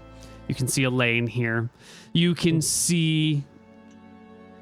I could go down the list of great knights and lords that are in the area. Lord Marshall is here. He's walking with you. You can even see the human form of the gold dragon known as Shine, who helped Drekis rise to its era.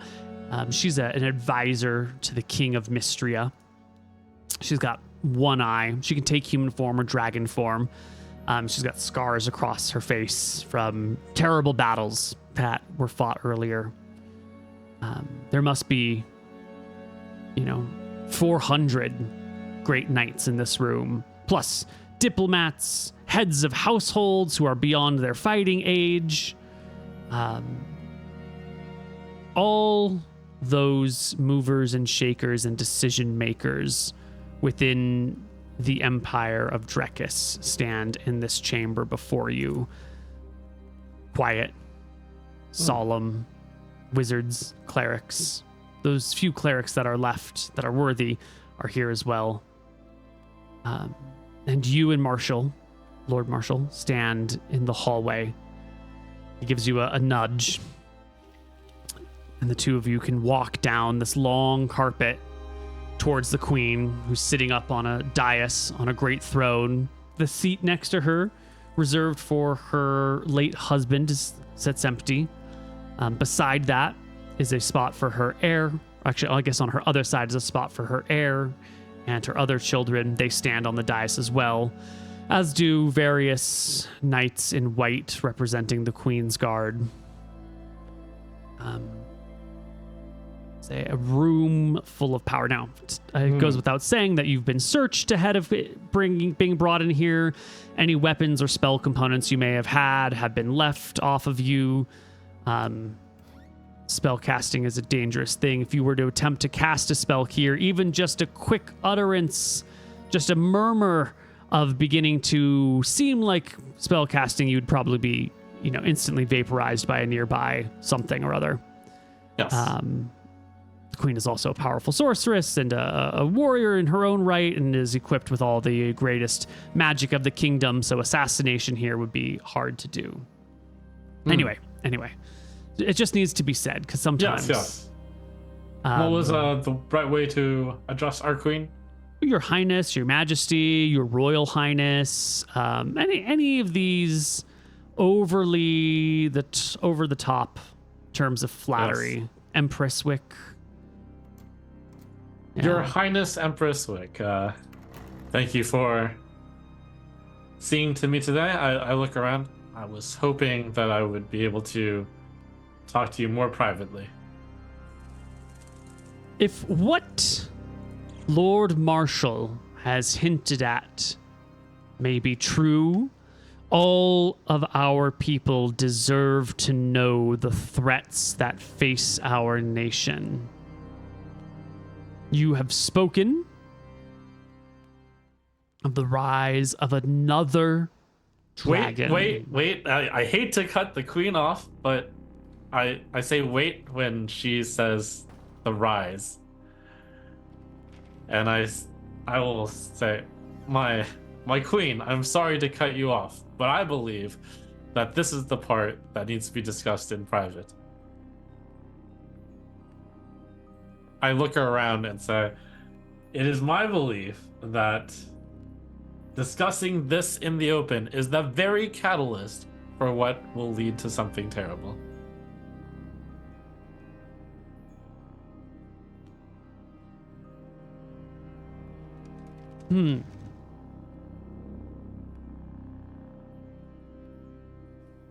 Secrets thrive in shadows. Truth and light purge these things. You think speaking truthfully in front of our greatest champions might cause ill? You see need for lies and deception? Or at least falsehoods and shadows? Certainly no falsehoods, but perhaps something should be shaded, because I believe that the reason why I'm alive is to make this report, and looking around here today, I now see why I may have been left alive. Just to make this report to everyone, and not just you, who possesses such great wisdom. She gazes out across the room, watching the eyes of various people, knowing that despite her flattery, no collection of humans is ever truly happy with one another and peaceful with one another. Kind of looks out there, seeing who amongst her greatest warriors might be the problem.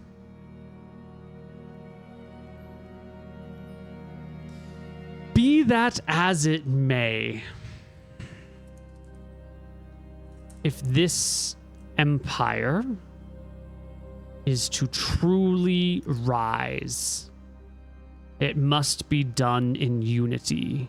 And I know that no one here, she says, not looking at you anymore, but just gazing across the crowd, no one here would act without official sanction, and no one here would go against the word or command of their empress. No one would take action. No one would do anything rash.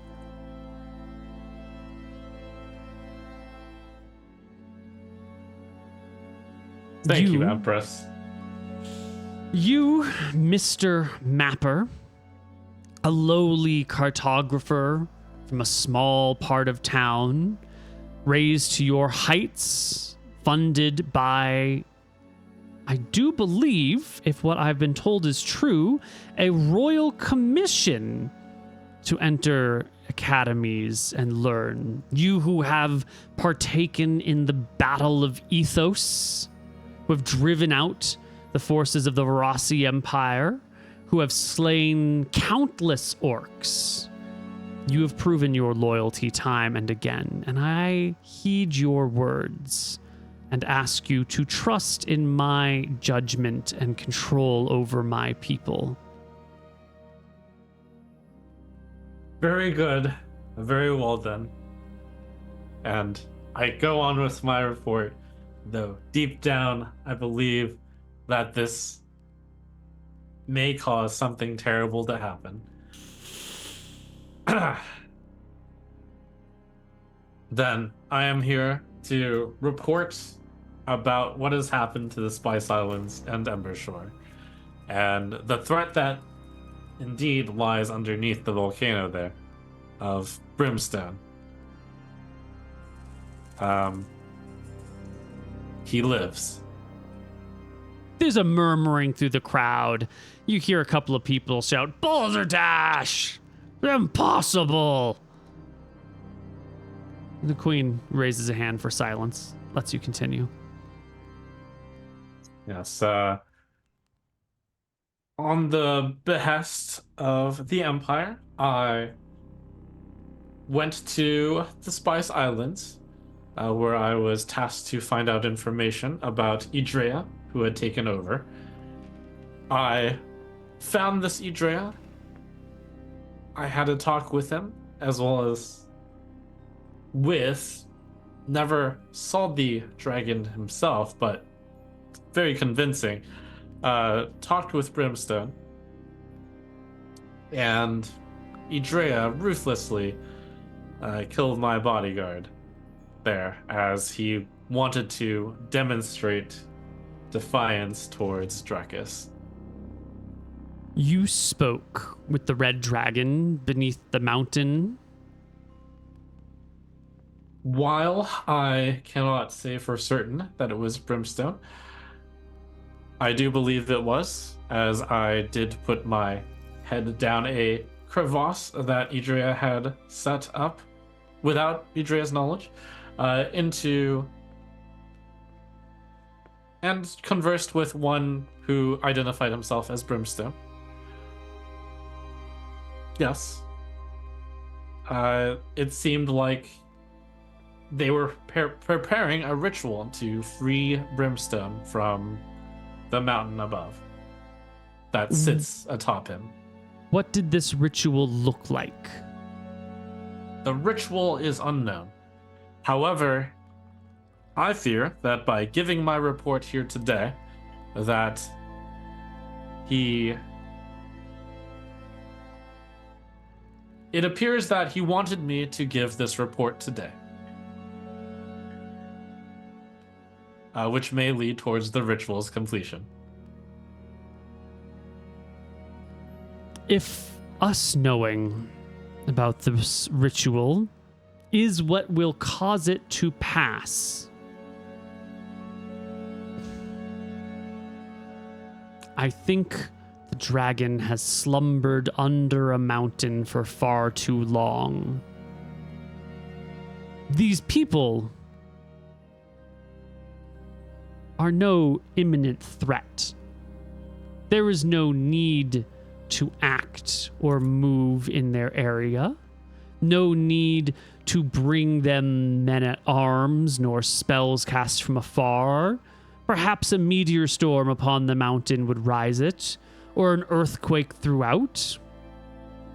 But leaving them be, alone, how could that cause any such ritual? She says as an open question to her advisors on her left and to her advisors on the right. Does anyone know how inaction could create a ritual? Complete a ritual? There's some murmuring. There's some people conferring with each other, a couple of wizards. The king of Mystria whispers with the golden dragon in human form known as Shine. No one speaks up. The queen looks back at you and says, "We have time to carefully plot any course. Time to inspect, time to make the right move. And then again to the back of the room.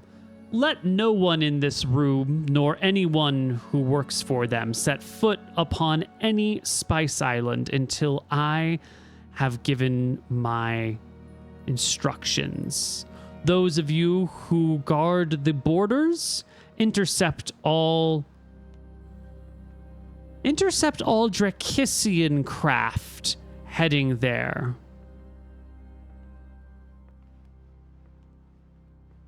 She nods to herself.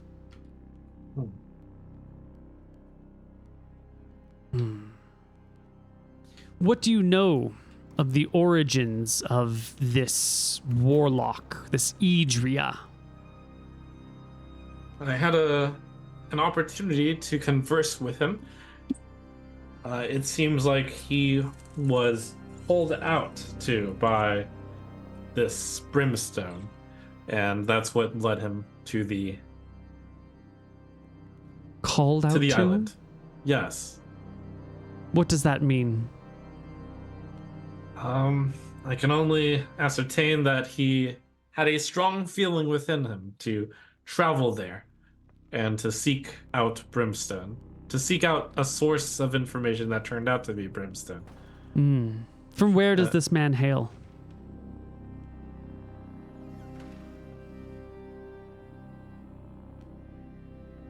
I give a noticeable pause and answer, I don't believe that matters.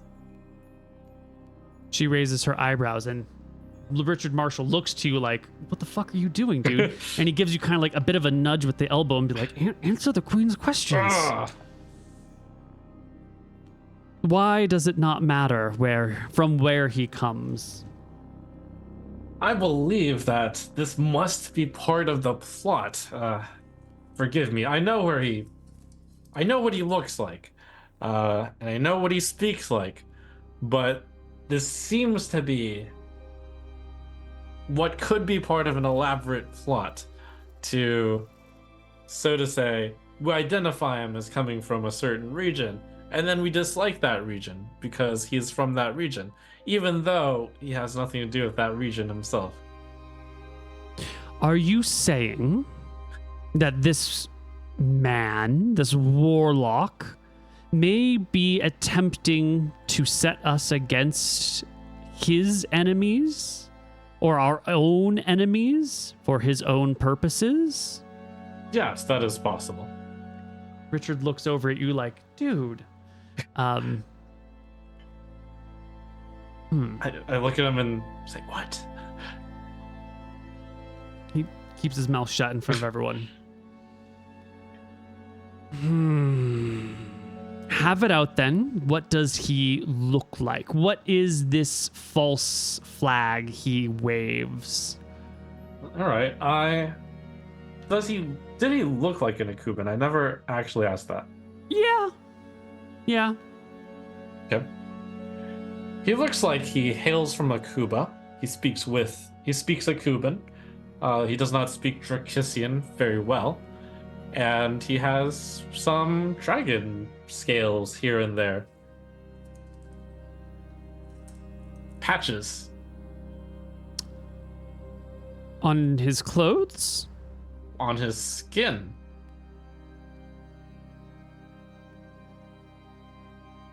I was under the impression that when people said warlock, they meant evil wizard. Are you telling me this man is marked of a dragon in his flesh? I am. It appears that he can cast some spells as well. I personally saw him cast. I have Burning Hands on my spell list. Mm-hmm. I personally saw him cast a spell, Burning Hands. I don't think I've seen him cast anything else. Just Just a first level spell. Yep. They said he threw fireballs in the sky when he visited Coxport. They say he has a magic folding boat. those are both likely true. Warlocks have not been seen on this earth since the Age of Heroes. 3,000 years ago.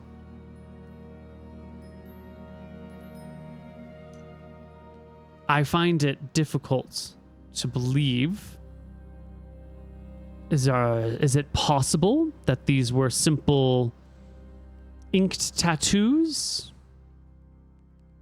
Having met the man myself and spoken to him, having spoke to a being that I believe is Brimstone, I could see him actually being a warlock, but he could also simply be a wizard.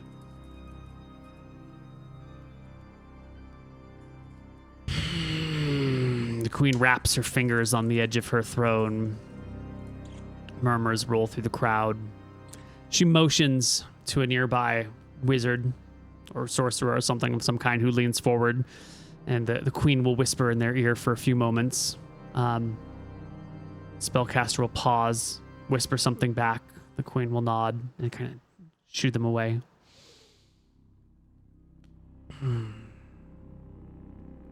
How is it that such a small fragment of our great empire that spans almost the whole continent could give us such trouble? Is it not also possible that all this is a ruse meant to keep us from ever visiting and returning to Embershore? It's all smoke and mirrors, and what we have before us is a charlatan, an illusionist who makes voices appear from cracks in the ground. I don't believe that to be the case, because when I first spoke to Brimstone, Idria had no knowledge of that. Are you sure?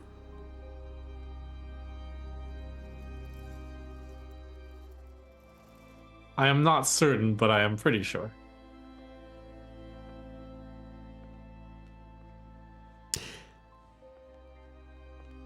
Vincent Mapper, you who have seen these things firsthand, do you have a prescribed course of action that might influence the direction of the Empire's arm?